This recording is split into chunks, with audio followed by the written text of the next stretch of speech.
Üdvözlök mindenkit, ez itt az Ébredj Szellemi Műhely legújabb adása. Én Péntek Róbert vagyok, és itt van velünk Németh Bálint. Üdv, sziasztok! És itt van velünk újból Csuka Gergő. Hello, sziasztok! Így hárman egy teljesen új, ilyen sorozatot indítunk el, mivel Gergőről azt kell tudni, hogy ő amatőr filmkritikusként ír blogokat, illetve podcastet is csinálnak. Úgyhogy nézzetek utána, majd a leírásban linkeljük Gergőnek a munkásságát, és akkor utána is tudtok nézni. Nekem régóta vágyam, hogy kicsit így a filmekről beszélgessünk, mélyebb, szellemibb, spirituálisabb szemszögből, mivel majd úgyis mindenki kicsit így elmondja az elején, hogy mint és hogyan is kötődik így a filmekhez, a kicsit kezdjük így ezzel.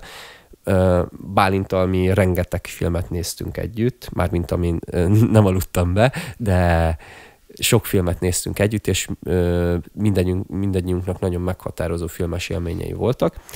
Illetve én már nagyon régóta szerettem volna, hogy magáról a film formanyelvéről spirituálisabb szempontból beszélgessünk, és ennek az adássorozatunknak most 2 részét fogjuk elsősorban közölni veletek, ahol általánosan a film formanyelvének a spirituálisabb, szellemibb szempontjait fogjuk végigvenni, utána pedig majd konkrét filmes szemelvényeken elemzését fogjuk megtenni, ugyanúgy, ahogy a dalszöveg elemzős rovatunkban a dalszöveg elemzést. Gergő meg Bálint, néhány mondatot itt mondjatok a saját filmes kötődéseitekről, hogy akkor egy kicsit ilyen személyes szálon kezdjük el. Jó, én úgy nagyjából 18 éves koromban elkezdtem filmkritikát írni, így megpróbálkoztam vele. Beküldtem a kritikámat, és igen pocsék volt. Utólag ezt igazolom én is, mert az tényleg rossz volt, és akkor ezt követően meg fél év múlva újra találkoztam egy hirdetéssel, hogy kritikákat várnak szívesen, újra megpróbálkoztam vele, és hát sikerült. Azóta tevékenykedek és írok kritikákat, meg hát szabadidőmben minden lehetséges vákumot kitöltve filmet nézek és filmmel foglalkozok, szóval nagyjából innen indul a filmes kötődésem. Hát nekem pedig gyerekkoromból indul a filmes kötődésem. Én akármit néztem meg filmet a tévében, rengeteget azon a 3 csatornán nem elérhető volt, és nagyon magukkal tudtak ragadni némely filmek, éppen ugyanúgy a rajzfilmek is, és nagyon bele tudtam élni magamat, mindig azt figyeltem, hogy az illető karakter, akit éppen megformálnak, az mit él át, mit érezhet, és ugyanígy átéltem én is, mit gondolhat ők egymásról, mit gondolhatnak, mi az, amit eltitkolnak egymás elől, akkor miért származnak bonyodalmak, és egyfajta tanításképpen, tehát igen, mint ahogyan a mostani filmek is hatnak mindannyiunkra, főleg a gyerekekre, ugyanúgy hatottak rám azok a filmek, amiket gyerekkoromban elkezdtem nézni, akár sorozatok terén is, és eleinte ugye ez volt a meghatározó, aztán ahogyan cseperedtem,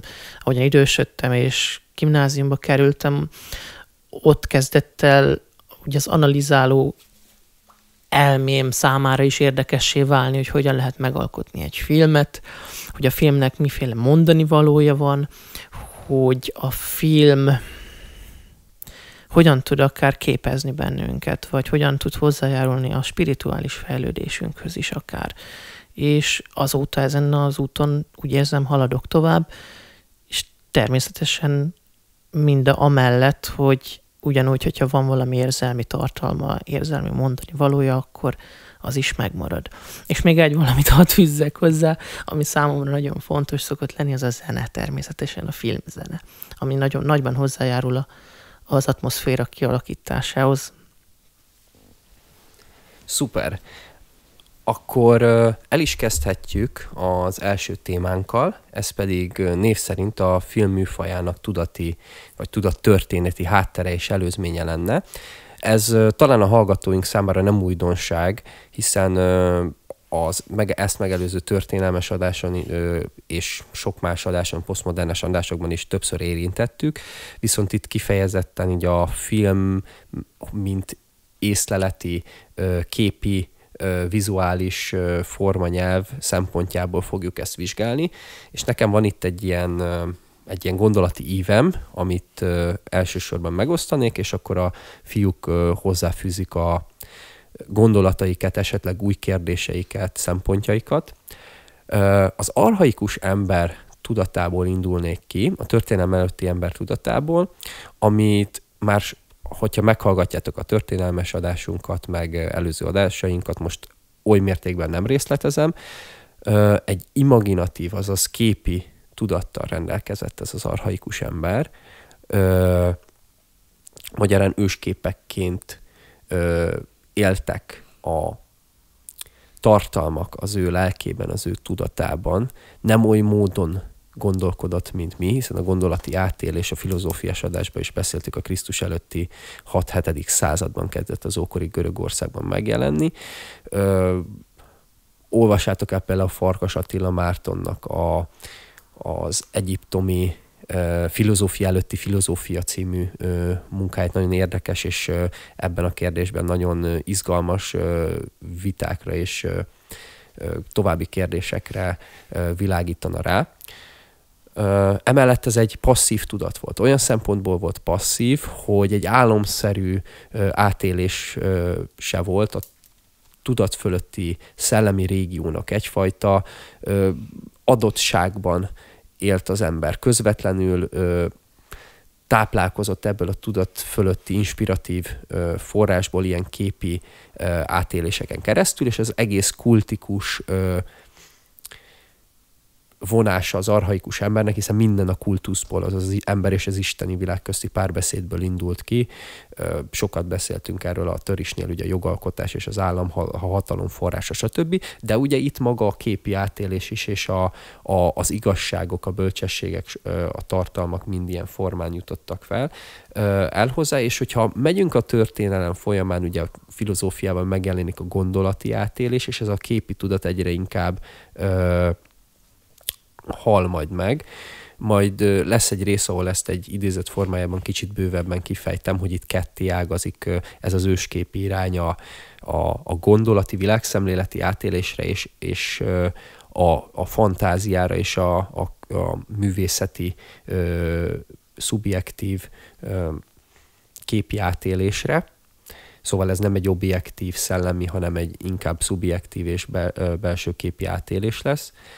És eljutunk, most ez egy hatalmas ív, ugye ennek megvan az egész történelemben ugye a fokozatai, hogy hogyan válik le az ősképi jellegről, vagy az ősképi közvetlen adott átélésről az ember képi tudata, és hogy a fantáziának és a képi ábrázolásnak hogyan jutunk el a mai korába, de most ezt ilyen nagyon zanzásítva venném csak végig, hogy a mostani korig eljutunk, mert a mostani kor embere az egy gondolkodó tudattal rendelkezik, és ennek a gondolkodásnak is, meg a képzetalkotásnak, hogyha ezen belül most nézzük, kifejezetten, hogy hogyan alkotjuk meg a képzetet, nem adódik számunkra, hanem mi az észleleti világból vesszük a képzeteinket, és a fogalmainkhoz társítjuk, illetve, ugye ez a világszemléleti része, és a fantázia részében él valami teremtő, valami kreatív principium,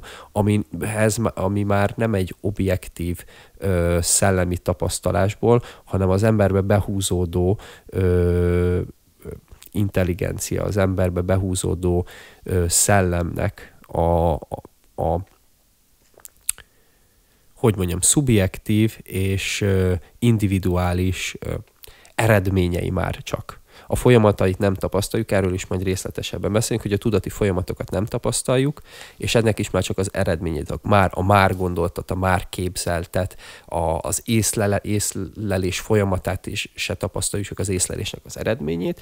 És hát két út van, amiről majd legalábbis az én meglátásom szerint, amiből a képi, vizuális, tudati szempontból az ember mehet jelenkorban, vagy egy archaikus már nem működő tudati struktúrába akar visszamenni, ahol passzív a képi befogadással szemben, ahol nem működteti a saját lelki erőit, hanem minden csak adódik a lelkében képileg, vizuálisan. Kollektív, azaz tömegeket itt már ugye nem együtt élik meg, mert régen a régi csoporttudatban ott egységes volt, ott együtt lélegzett a közösség, most már elszigetelt individumok vannak egy helyen tömegként, szóval ilyen szempontból kollektív az egész, és tudat alatti, szóval nem fölső, tudat fölötti szellemi, reális inspirációkból származik, hanem az ember elszalasztott szabadságerőit önálló lelki formátumok ragadják meg. Ugye erről beszél Freud is, Jung is, ezek amik patológiákként jelennek meg az ember lelki formátumaiként.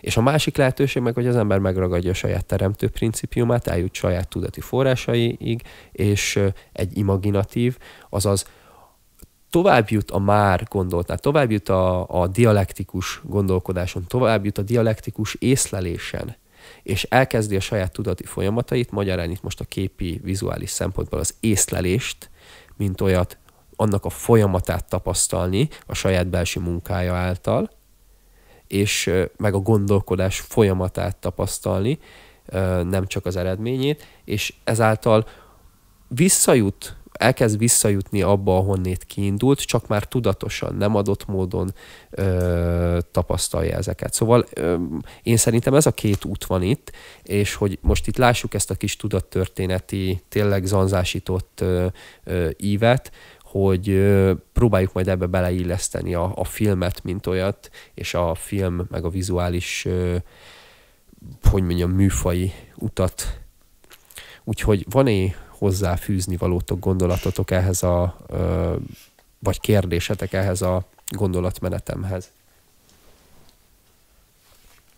Hát, bocs, itt én mosolygok, mert hirtelen olyan immedias részt nyomtál itt az adásba, hogy hihetetlen, annyi mindent felvetettél, hogy erre csatlakozni, hát nem éppen egyszerű feladat, de itt közben azért igyekeztem jegyzetelni mindarról, amit mondtál.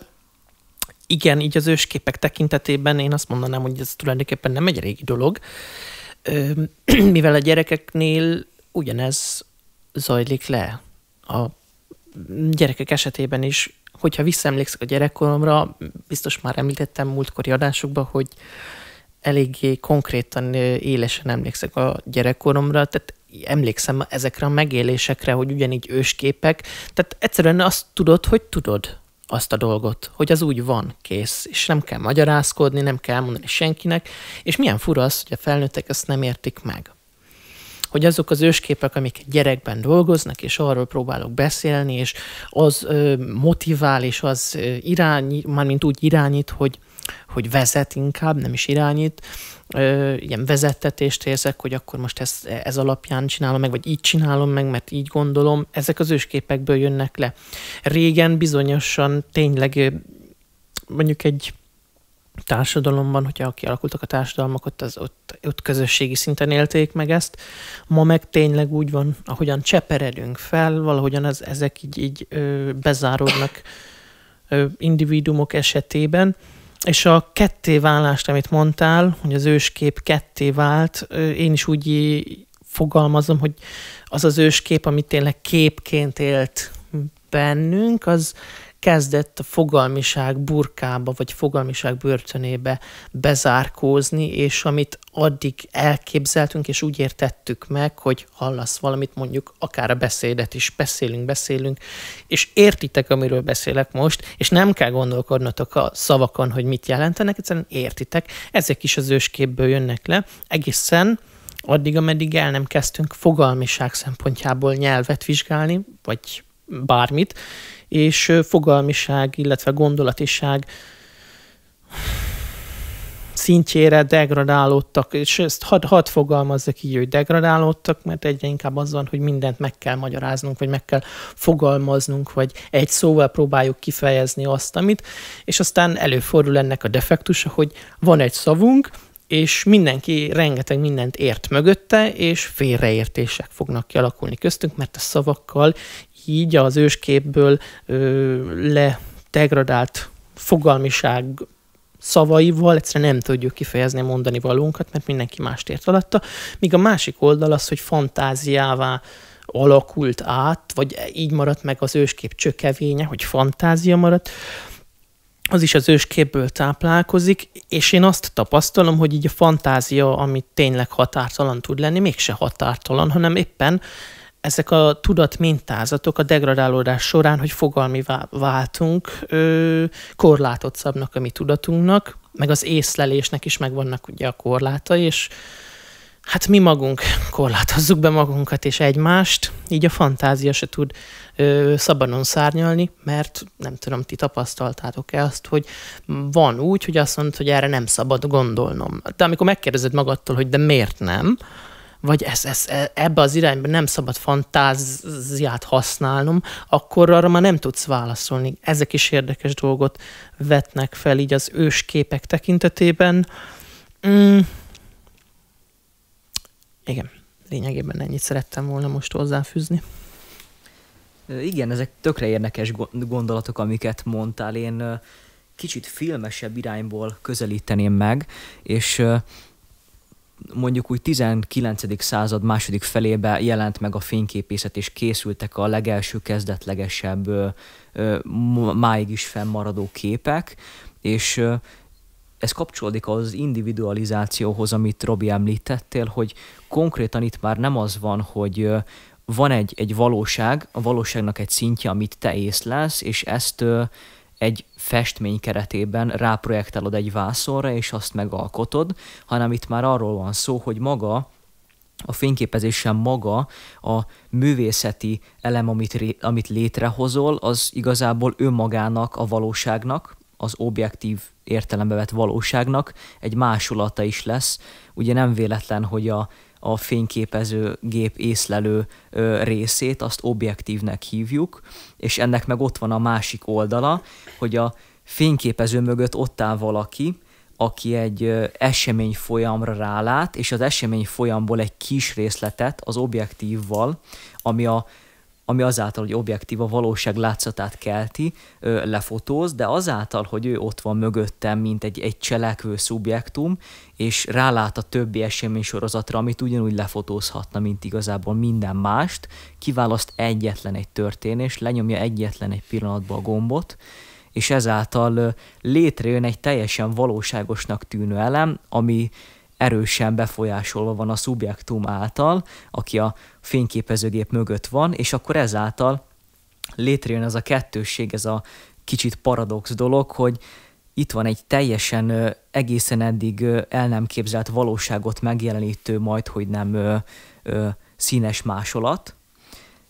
Eleinte ugye még nem színes, de aztán színes másolat, és akkor ezzel szemben meg ott van maga a valóság, amit megél az az ember, aki létrehozta a képet, megél az az ember, aki nem létrehozta a képet, hanem megtekinti a képet, és ne talántán szerencsés helyzetben megél az az ember, aki nem létrehozta a képet, de ott volt az esemény sorozatoknál, és neki valószínűleg egy más szögből másfajta megélés fog tudatosulni, és hát ez konkrétan mindenkinek más-más élmény lesz az egész.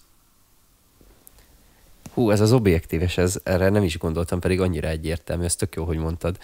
Főleg így, hogy így egyre inkább érdekel a fényképezés, mint olyan. A Bálint gondolatára, a gyermekesre van egy gondolatom, hogy teljesen jól látod meg, tehát a tapasztalásod is visszaigazolja azt a tényt, hogy az archaikus ember tudata és a gyermek tudata rettentően hasonló.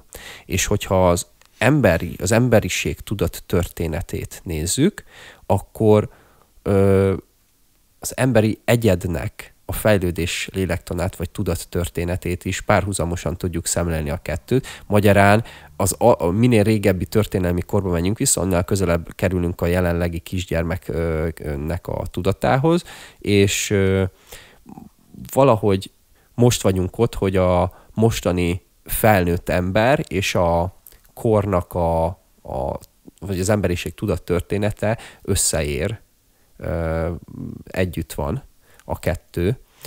Úgyhogy teljesen igazad van, ami meg hát nyilván a tapasztalásod visszaigazolja ezt az ősképi dolgot, illetve a félreértésekkel kapcsolatban, amit mondtál a fogalmakkal kapcsolatban, hogy félre tudjuk érteni egymást, és különböző szavakkal kell megmagyarázni, definiálgatni, meg minden.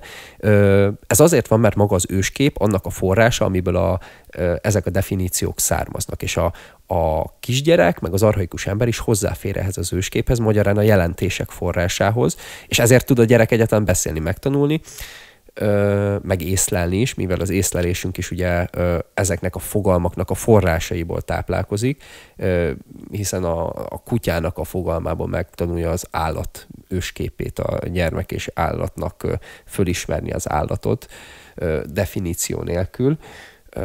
Úgyhogy ez meg már azért van, mert rá vagyunk szigetelve felnőttként, meg jelenlegi posztmodern emberként a saját tudatunknak a forrásaitól, már csak az eredményeit, a halott múlt jellegű dolgait tapasztaljuk meg, itt képi szinten, meg ugye a szubjektív, tudattalan és zárt fantáziát, és képzeteket. Ha van még ehhez a témához bármilyen gondolatotok, vagy kérdésetek, azt nyugodtan mondjátok, ha nem, akkor meg megyünk a következő témára. Nekem még az ősképhez lenne annyi, hogy igazából ezt majd a mítosszal is összekötjük, de teljesen jól levezethető az, hogy gyakorlatilag a művészet történetében az ősképek azok mindig is egy ilyen központi szerepet töltöttek be, és amikor még a művészet kicsit úgymondva népiesebb volt, vagy kicsit közösségibb volt, amikor még nem volt ennyire jellemző ez a mai fajta és mai értelembe vett individualizmus, akkor ezek az ősképek akkor még a mítoszokba és a folklórba jelentek meg, és gyakorlatilag a mítoszok azok már mai formában még észlelhetőek, de a folklór önmagában, mint egy olyan kultúra, ami egyszerre reprezentálja a népet és az elitet is, és az egész társadalmat, aki benne él, az ma már nem nagyon létezik, korlátozott formában, vagy eléggé mondhatni, hogy nem is létezik szinte, mert már gyakorlatilag az ipari társadalmak óta az akkor sokkal gyorsabb időtartam alatt végbe menő individualizáció miatt megszűnt ez a folklór elem, és átvette a szerepet a tömegkultúra, ami már igazából ezt az egész viszonyulást, hogy elit és nép ezt megosztja, és ezáltal, hogy ez létrejött, a mítoszok szerepe gyakorlatilag a tömegkultúrára, és a filmek esetében a tömegfilmre, a műfaji filmre korlátozódik. Igen, erről majd részletesebben úgyis beszélni fogunk a mostani adás végén, meg majd a következőnek az elején kifejezetten a tömegkultúra és a mítosz viszonyáról, de elválaszthatatlan ettől a tudattörténeti háttértől. Bálint? Igen. Szóval minden emberrel újjászületik a világ, ezt akartam mondani még így a gyermekek esetében, hogy ahogyan minden egyes gyermekkel újjászületik a világ, ezt a fajta fejlődést, inkább mondjuk így, ezt a fajta kifejlődést lehet nyomon követni minden egyes gyermek tudat fejlődése során. És hát ami kérdésem felmerült, az a legalapvetőbb kérdés szerintem, hogy ezeket az ősképeket, vagy bármi, ami a fejünkben megjelenik, mi milyen okból, vagy milyen célból képezzük le. Tehát ami bent megjelenik bennünk, azt miért úgymond vetítjük ki, és ezekhez használjuk az eszközöket, mint amit az előbb a Gergő elkezdett mondani, hogy hogyan is indult ez a dolog. Erről is beszélhetnénk. Szerintem ez a kérdés, ez teljesen jól átvezet minket a következő témához, Bálint, hiszen jó volt a dramaturgiája a kérdésfeltevésnek, szóval akkor át is térhettünk ezzel a kérdéssel, és akkor próbáljunk rá válaszokat keresni. A film története és történeti előzményei az ember ábrázolás és vizualitásával kapcsolatos történetiségében. Én akkor onnét indulnék, hogy ugye az archaikus ember őskép jelszerű, magyarán, hogy jelentéssel dúsított ábrázolás, nem csak azért ábrázolok valamit, hogy reprezentáljak valamilyen külső valóságot, hanem hiszen most csak gondoljunk egy óint kultúrára, ahol a szanszkrit kultúrában a maja fogalmára, vagy mája fogalmára, ami illúziót jelent. És azt az illúziót, azt nem a szellemi tartalmakra, hanem az észleleti világra használta. Magyarán azt, amit ugye visszautalnék Gergőnek az objektív és a valósággal kapcsolatos gondolat futtatására. Ugye ott, ha jól emlékszem, valahogy úgy fogalmaztad, hogy a valóságot tükrözi vissza és reprodukálja az objektíven keresztül, a valóság egy szeletét, egy pillanatát, az objektív, és igen, viszont hogyha minél visszább menjünk az időben, ezen a fogalmon, mint a mája, ezen keresztül látjuk, hogy a valóság az egyre eltávolodik az észleleti, a fizikai érzéki valóságtól, és a valóságnak a valóságképző ereje az inkább az ember szellemi és érzékfeletti régiójába honol meg az archaikus embernél, magyarán az ősképeknek a forrás, minden jelentésnek és az ember belső tudatának a forrásánál. Csak hát ez régen ugye álomszerű, adott, nem szabad, megkötött jellegű volt, és ugye itt minden szakrális volt ebben az archaikus időben, magyarán minden a kultusznak a része volt, és most eljutunk ugye ezzel a nagy ívvel, amit így elkezdtünk felfesteni, odáig, hogy egy az észleleti érzéki világot ábrázoló, majd pedig reprodukálni akaró, és pontosan reprodukálni akaró, szubjektív és profán ábrázolásig. Úgyhogy minél visszább menjünk az időben, a spirituális érzékfeletti annál nagyobb realitással bír, és a szabadság viszont annál csekélyebb az ember számára, hiszen csoporttudatként van jelen, és szellemi inspirációkból van. Most itt mondok ilyen fokozatokat, csak így a tudattörténet szempontjából, hogy a minél a legarchaikusabb időben szinte az ember, mint csoport közvetlenül kapja a kollektíven a szellemi inspirációt, és itt a valóság és az igazság, ugye az észlelet és a gondolat, ami nálunk szétválik, a kettőnek a forrás, a valóság és az igazság egy ősképként jelenik meg a kollektívumban. És idővel, hogyha megyünk, ott már csak kiválasztott emberek kapják meg ezeket az igazság irányába tendáló forrásokat. Ezek lesznek később ugye a beavatott vezetői az adott társadalomnak, erről történelmesben ugye beszéltünk is, és ezekben az emberekben szellemi inspirációk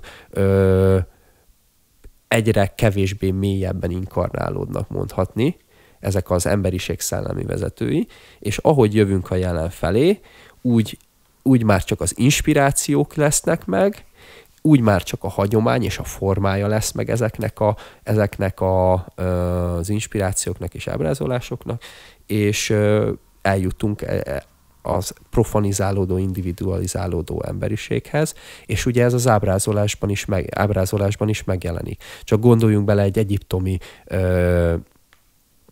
hieroglifákban. Ott is ugye a képírat, az egész írástörténet mivel indul el, a képírással és az ábrázolással. És ahogy jövünk, egyre inkább ugye a hangzó és fogalmi írásmódok is megjelennek. De hát majd egyszer megnézhetjük akár az arckép ábrázolás történetét, az is nagyon izgalmas, hogy hogyan jutunk el az ősképszerű arcoktól a selfikig.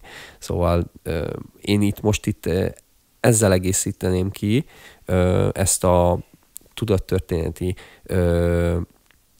képi ábrázolás történeti részt, és beszélhetünk itt majd konkrétan a filmnek a megjelenéséről, hogyha ehhez van még hozzáfűzni valótok, akkor azt nyugodtan most tegyétek meg, és akkor utána meg Gergő kicsit a film történeti szempontjait, meg gondolatait is megosztja velünk.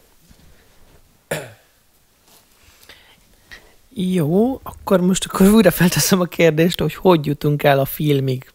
Tehát miért képezzük le ezeket tulajdonképpen most gyakorlati szempontból, miért és hogyan indulunk el? Hát eleinte akkor, ahogy mondtad, volt képírás, ami igazándiból szimbolikus jelentőséggel bír, aztán később olyan képek jelentek meg, amik már hangalakot jelöltek, és aztán ugye itt ketté válik, elment az egyik az írás irányába, a másik meg, ami tényleg csak inkább képet akart megjelölni. És egyre inkább közeledünk afelé, hogy az embernek a belső képei, amik vannak, akár ősképszerű, vagy az őskép által táplált fantáziaszerű ábrázolások jelennek meg mindenütt, tehát éppen ugyanúgy kezdenek el először mondjuk úgy szobrászatban, aztán később, ahogyan a festészet jelenik meg abban az ábrázolási formában is, és ez természetesen nem választható ketté így az archaikus időkben az éppen aktuális, vagy éppen az adott helyen lévő vallástól. És ahogyan jövünk előre, most egy nagyot ugrok, akkor ott van mondjuk a humanizmus, ahol ugye az ember került központba, és ott kezdődik el az, hogy most az embert ábrázoljuk, és úgymond valósághű képet igyekszünk róla visszaadni, mert addig az, hogy az ember az mi volt, meg hogyan nézett ki, az nem teljesen úgy ábrázolták. Vagy emlékszem például arra, hogy nem volt szabad a festményeken, itt Európában, az európai festményeken az embernek szembenéznie azzal, aki a festményt éppen megtekinti. Tehát nem lehetett előre nézni, mindig valamerre oldalra kellett nézni, vagy fölfel kellett néznie. Ez volt az egyik eszköz, például a festészet. Hogy jutunk el a fényképig? Ja, mondom, akkor jó. Tehát, hogy nyilván ez akkor nem is tudom, melyikötök említette meg ezt, hogy a pontosság, hogy egyre pontosabb, a Robi, jó, hogy egyre pontosabban akarták ábrázolni azt a világot, ami körülvesz bennünket. Egyre kevésbé azokat kezdték el lefesteni, amit az ősképek tápláltak, és egyre inkább a valóság megjelenítése, vagyis az általunk észlelt valóság megjelenítése volt a cél. És eljutunk odáig, hogy igen, ehhez más eszközökre van szükség, rajzoltak is, festettek, olyan hihetetlen festményeket tudtak produkálni a középkorban, vagy hát már azt követően is, hogy tényleg némelyik fénykép minőségével tud vetekedni. És aztán a 19. században megjelent a fénykép, ami valósághűen ábrázolt, és pillanatok alatt lehetett létrehozni egy úgymond festményt, és aztán eljutunk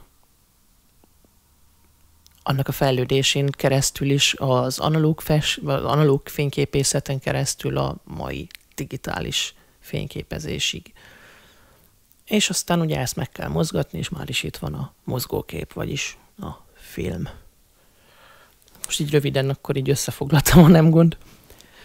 Igen, ezt jó, hogy összefoglaltad, mert az is látszik önmagában, hogy amikor megjelent a fénykép, akkor hát hogyan reagál a festészet, és a festészetnek úgy kell reagálni erre, hogy a fénykép meghozta a realisztikusságot a művészetbe, akkor a festészetnek kicsit el kell tőle távolodnia.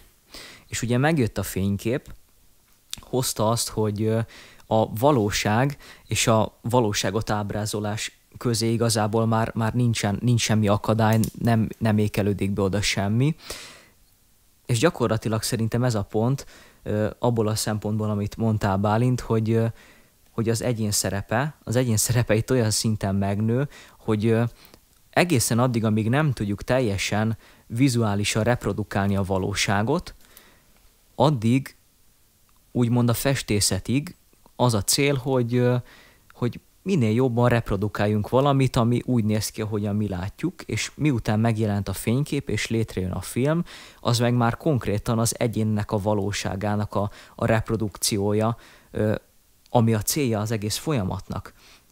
És ugye nem sokkal később, 1895-ben ennek az időpontját tartjuk a mozi szülőnapjának, mert ez is érdekes, hogy párhuzamos módon ugye Edison és a Lumière testvérek gyakorlatilag hasonló eszközöket fejlesztettek ki a világ másik pontján. Lumière tesókhoz kötjük a film születését, mert hivatalosan ők tartották az első olyan nyilvános vetítést, amiért pénzt is kértek.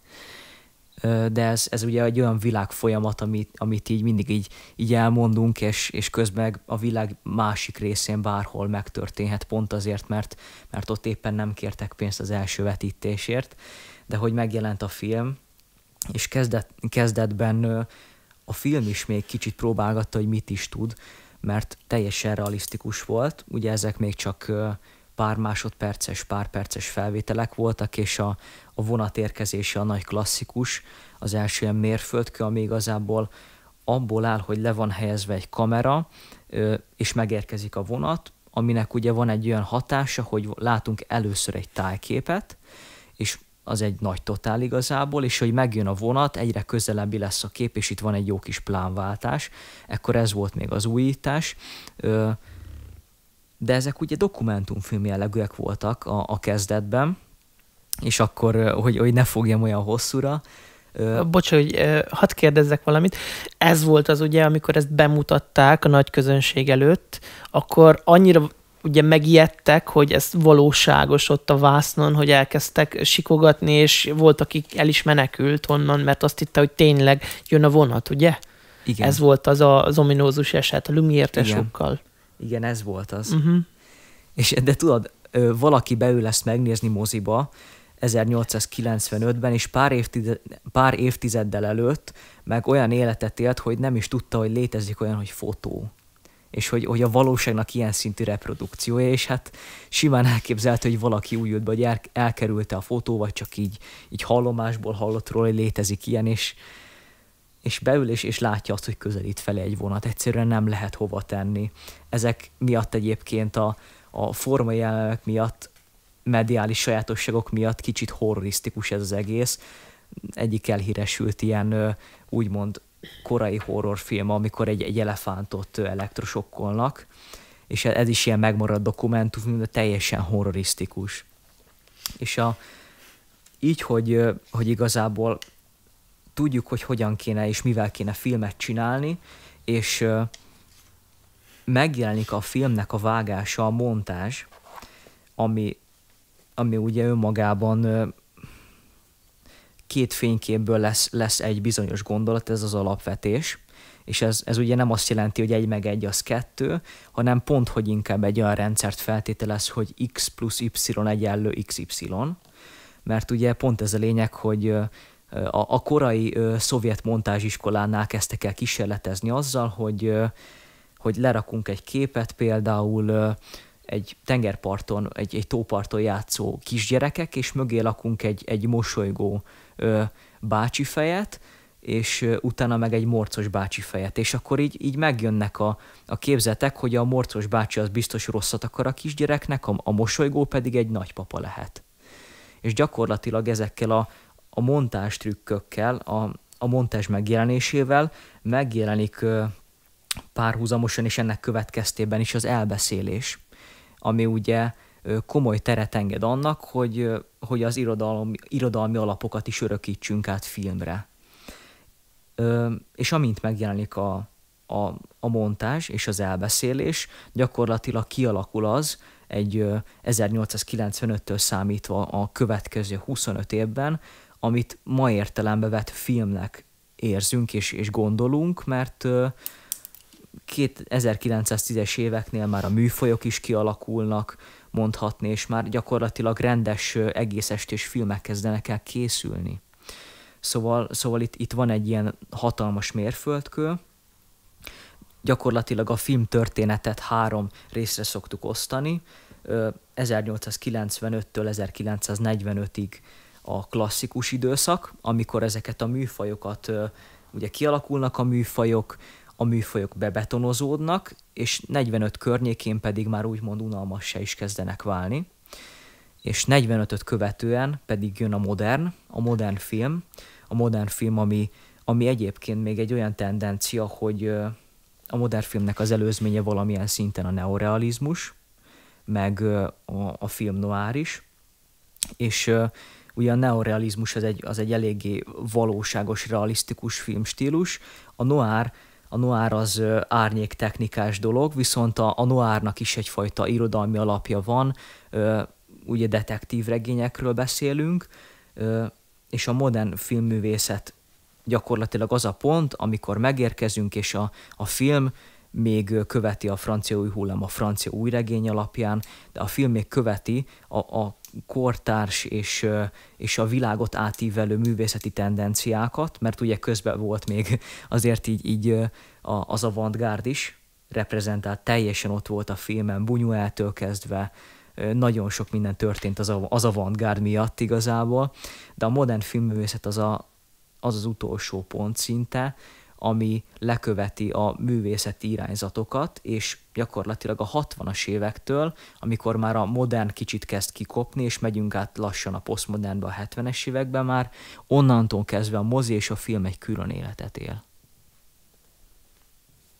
Hát ez nagyon izgi volt, mármint hogy részemről már, és nézegettem én is ilyen filmtörténeti, hogy mondjam, kis rövid videókat, meg minden, viszont így ebben a beszélgetős kontextusban nagyon izgalmas volt ezt itt mindvégig hallgatni, mert én alapvetően azoknak a filmtörténeti forrásoknak, amikkel én találkoztam, tehát a legnagyobb hibájának azt tudom leírni, hogy ebbe a tudattörténeti részben, amiről beszéltünk, ebben nem helyezi bele magát a filmet, meg magát az ábrázolásnak a jellegét, és ebből fakadóan külsőségessé válik, meg téves megállapításokat is tudnak tenni bizonyos motivációk, nehogy mondjuk egy barlangrajznak ugyanolyan motivációja van, mint mondjuk egy középkori Szent László freskónak, meg egy hogy mondjam, egy modern vagy egy posztmodern festménynek, vagy kollázsnak, hogy ábrázoljam a valóságot, de ezért ezeket a differenciákat érdemes megtenni, főleg abból fakadóan, hogy teljesen más jellegűen állt a világban az egész. Én 2 dolgot írtam fel. Az egyik az, hogy nagyon érdekes, ezt még a Mátés adásban, amikor a fényképezésről, az észlelésnek a viszonyáról beszéltem, ott is említettem, hogy a gondolkodásunk, magyarán a megismerésünknek a legtisztább jelenlegi forrása, és a látásunk, a vizualitásunk milyen szerves kapcsolatba áll egymással. Mert most gondoljunk az optikai csalódásokra, hogy nem tudjuk nem látni az optikai csalódást. És most ez a vonatos, tudod, amit a Bálint is mondott, hogy mennyire valóságnak érezték azt, amikor a perspektíva miatt közeledett a vonat, és úgy érezték, mintha rájuk menne és megijednének. Pont ezben fakadóan, hogy lényegében meg kellett tanulnunk a filmnek a nyelvét, és ezt a fajta egyfajta illúzió volt ott, vagy illuzórikus realitást kölcsönözni a film nyelvének, mert hogy így mértékben össze van fonódva a látásunk, a vizualitásunk, és maga a gondolkodás és képzetalkotási erőnk. Van egy zseniális könyv, Albert Schweizmann, nem tudom, jól ejtem-e, a 12 érzék, vagy az érzékszerveknek a metafizikájával foglalkozik, és ott a látást gyönyörű szépen kifejti itt az optikai csalódások kapcsán is, hogy milyen mértékben van összeforva a gondolkodási, képzetalkotási erőnk és a látás. Ez az egyik. A másik pedig a picit én talán ide hoznám vissza a képregénynek, mert beszéltük, hogy talán máshol lenne érdemes, de most így, ahogy elmondtad ezeket a dolgokat, mégis úgy gondolom, hogy itt talán érdemes lenne a képregénynek a jelentőségét így történeti szempontból, mert hogyha néztem ilyen filmeket így a képregénynek a történetéről, tudod, még a Marvel-es, meg a komikszos ilyen filmek is vannak fenn YouTube-on, és ott is azokat a téves megállapításokat teszik, hogy nem veszik figyelembe ezt, amit mi egész eddig elmondtunk, és az ember a valóság ábrázolásának az igényében. Na már most, ez a fogalmunk, hogy a valóság, ez mindig a külső észleleti anyagi világra vonatkozik jelenleg, és abban az alapállásban vagyunk, hogy föl se tesszük azt a kérdést, hogy ez a fogalom, hogy a valóság ábrázolása, ez mindig a külső észleleti anyagi világot jelentette? Mert hogyha megnézzük, tudod, most mondok néhány ilyen kultúrtörténeti példát, csak hogy lássuk. Egyiptomi, mondjuk Anubis előtt álló lélek fölrakja a mérlegre a saját szívét, és ott a tolpehely, és hogyha nehezebb a tolpihéne, akkor viszi le az alvilágban, hogyha nem, akkor Osiris viszi magával és az újjászületés lehetőségével. Ez szakrális tartalom, ez a valóságnak egy érzékfeletti ősképszerű voltát jeleníti meg. Nézzünk egy későbbi példát. Például a rómaiaknál lehet a leginkább látni az individualizálódást itt az ábrázolásnál. És nézzük meg, mondjuk van egy ilyen, azt hiszem Hadrianus császárnak volt egy ilyen hatalmas ilyen oszlopa, amin spirálisan az egyik hadjáratának a képei vannak, és hogyha a spirálon megyünk fölfelé, akkor időben is ugye a történetnek az ábrázolása, időben ezek a úgymond képfolyamok, vagy képkockák, egymás utáni eseményképek jelennek meg, de ezek a történetek már nem az istenek világáról, nem a szakrális tartalomról, az ember belső világáról, ősképeiről szólnak, hanem ugye a császár, mint az istenember történetéről és az ő hódításáról, az emberi, érzéki és profán világról kezdenek el szólni. És nem ősképszerűen, hanem eseményképszerűen.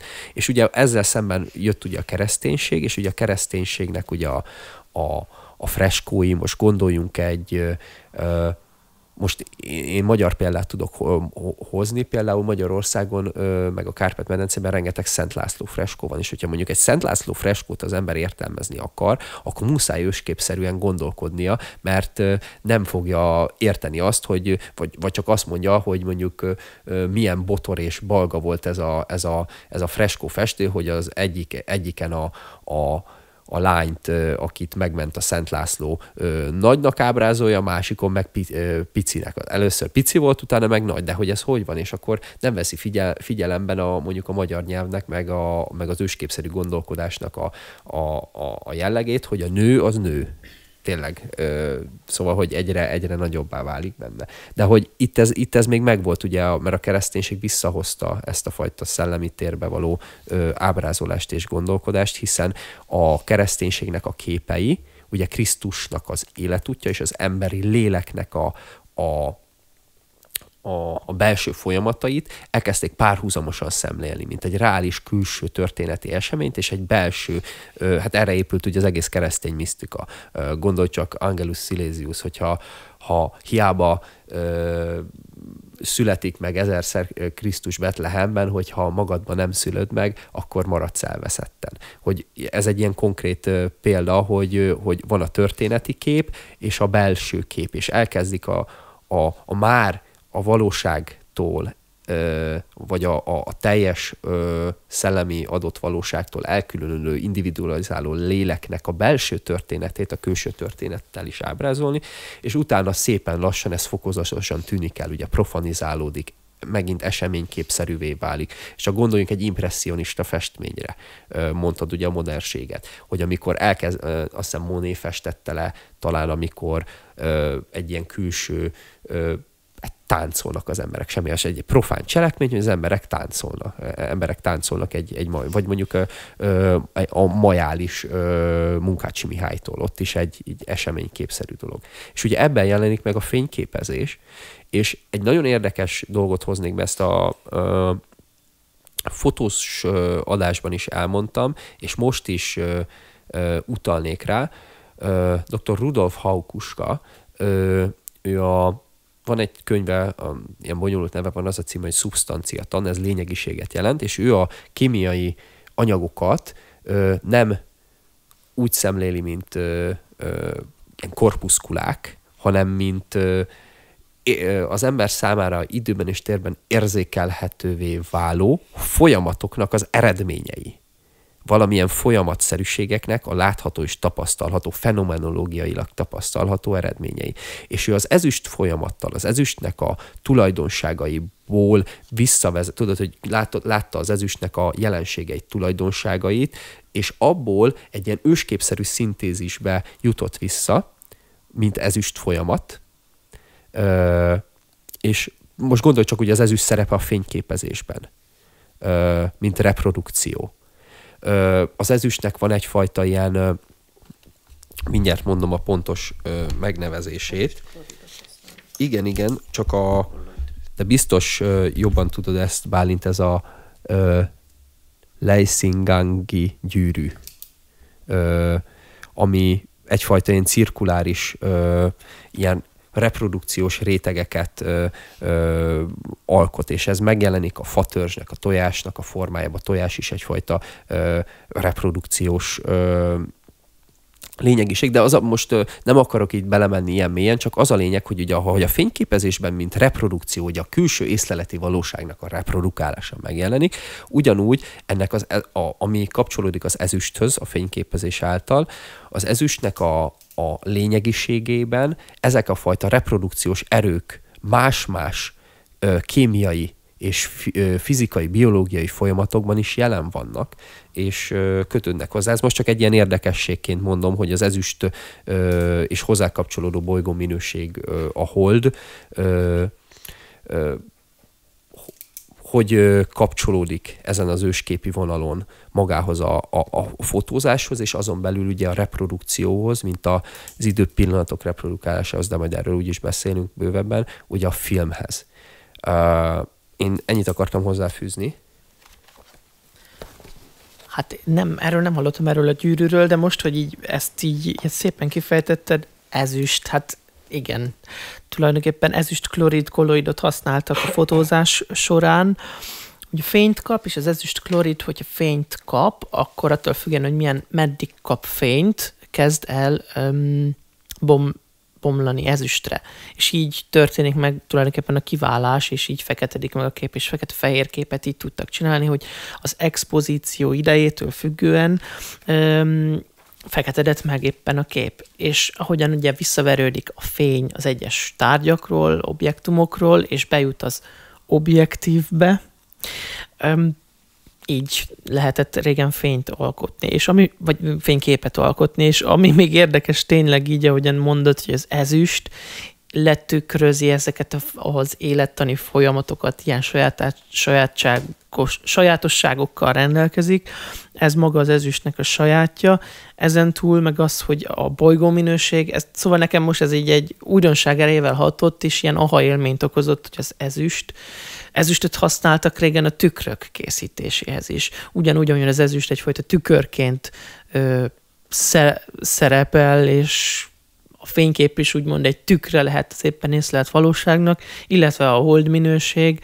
Ez is érdekes, csak azért, hogy a hold is tükrözi a nap fényét, és így világít az égbolton.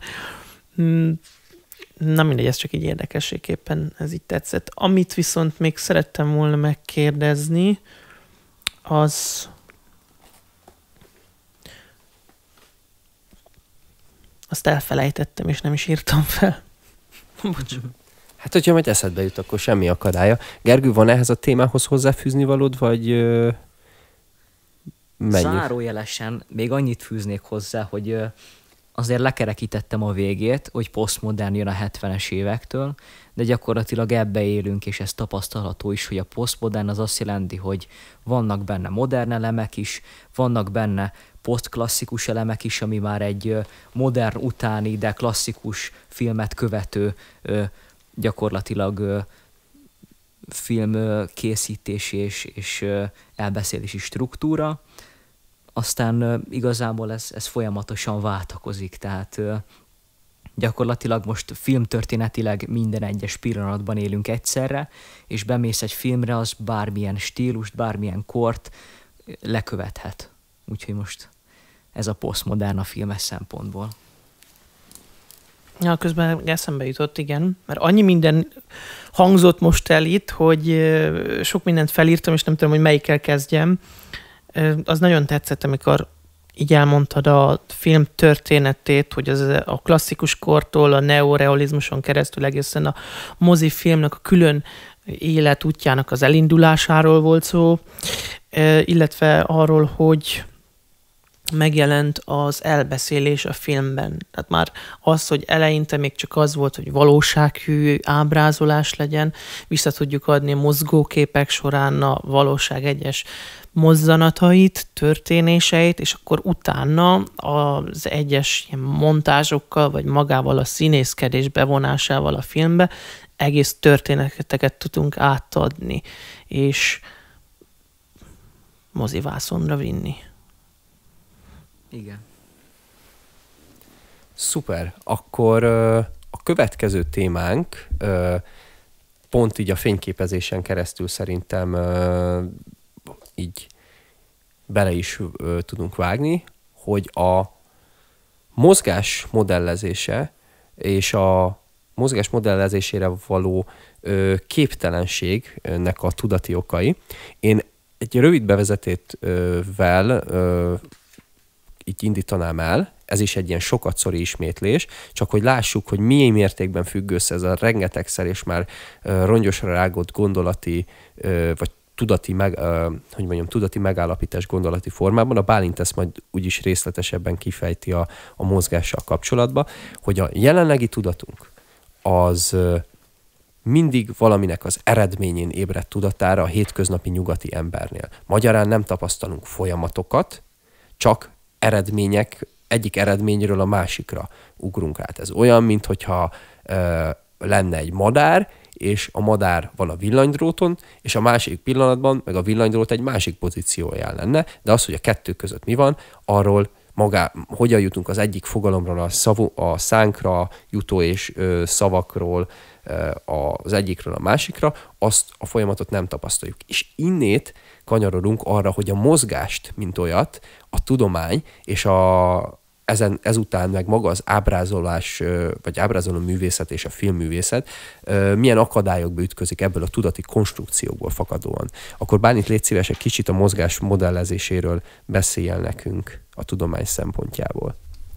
Hát ez egy elég nagy falatám, mert most maga az, hogy mozgás, most így hétköznapi értelemben, hogy mit értünk mozgás alatt,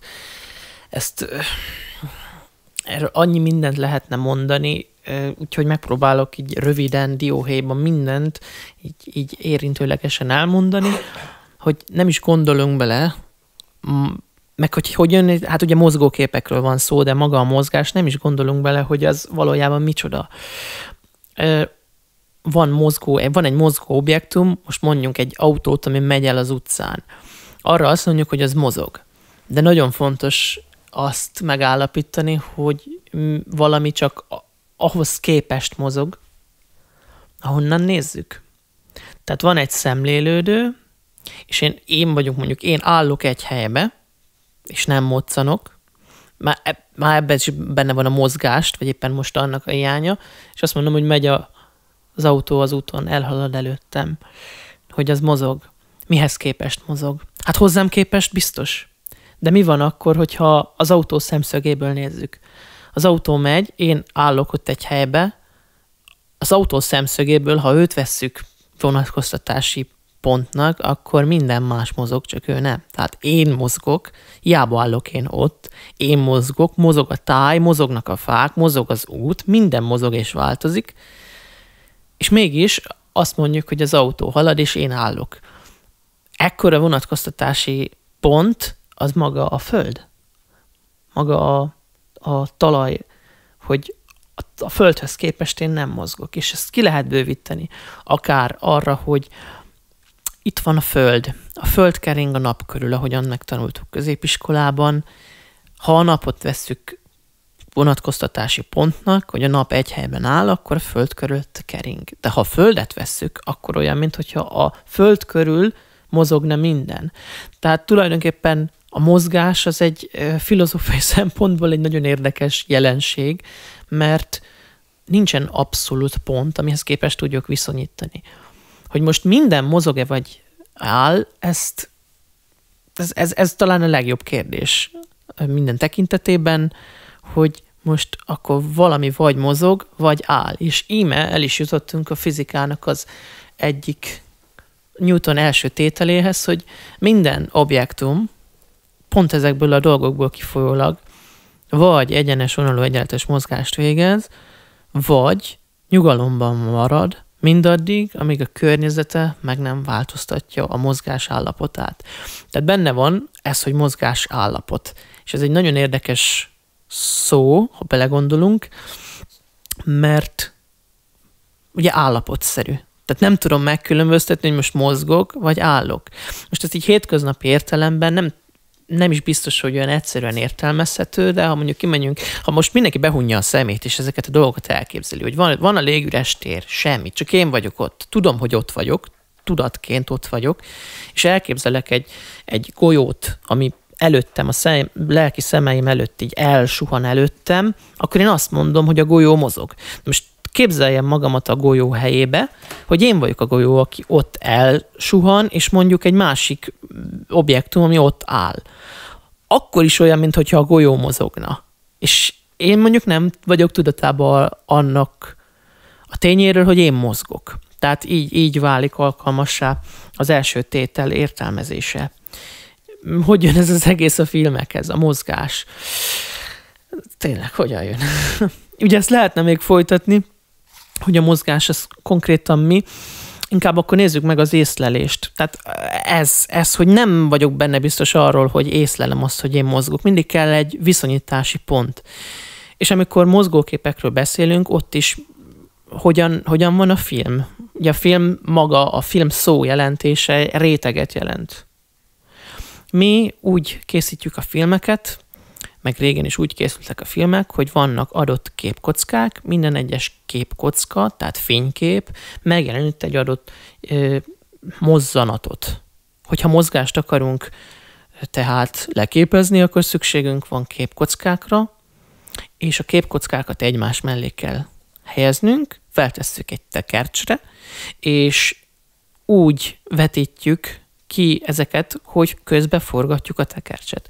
Így a szemünk számára, illetve az agyunk úgy észleli, hogy mozgásról van szó.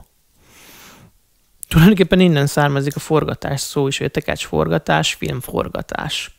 Ez egy nagyon érdekes dolog, ami megmaradt. Tehát képek sorát vetítjük a szemeink elé, és így próbáljuk meg a mozgást valahogyan reprodukálni.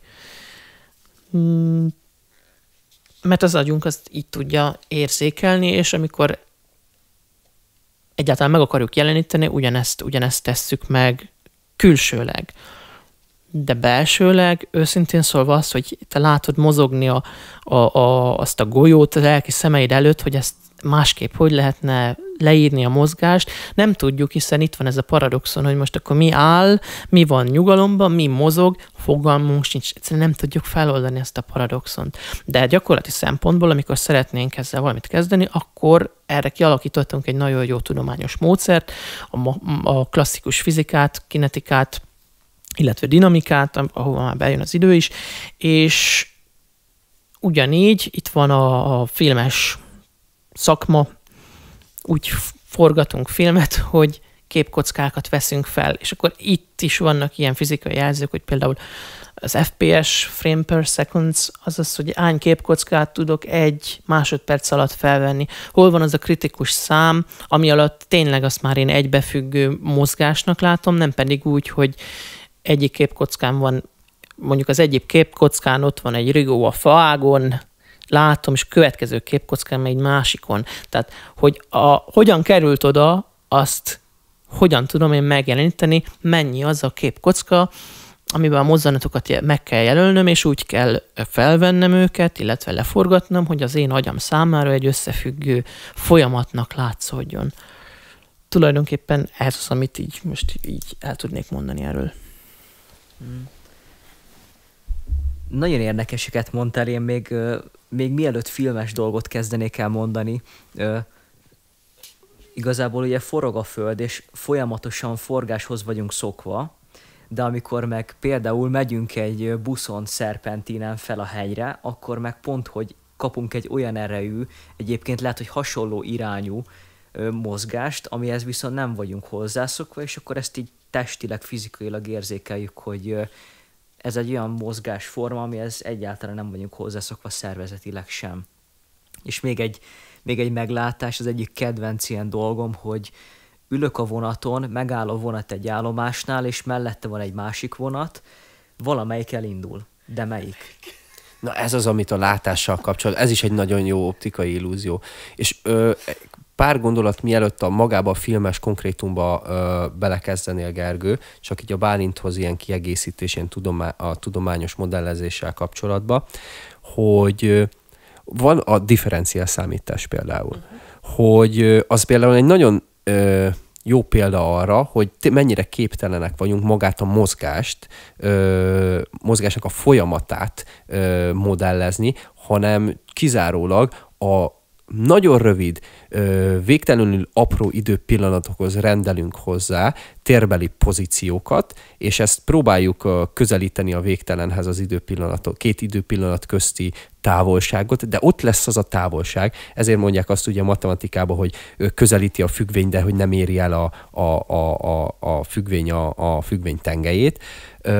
Itt is ez történik, de attól függetlenül, hogy végtelenül pici időpillanatokhoz rendelt térbeli pozíciókat rendelünk hozzá, magyarán T1 időpillanat, mit tudom én, hány 100 000 szekundum, és T2 időpillanat, nem tudom, 100 000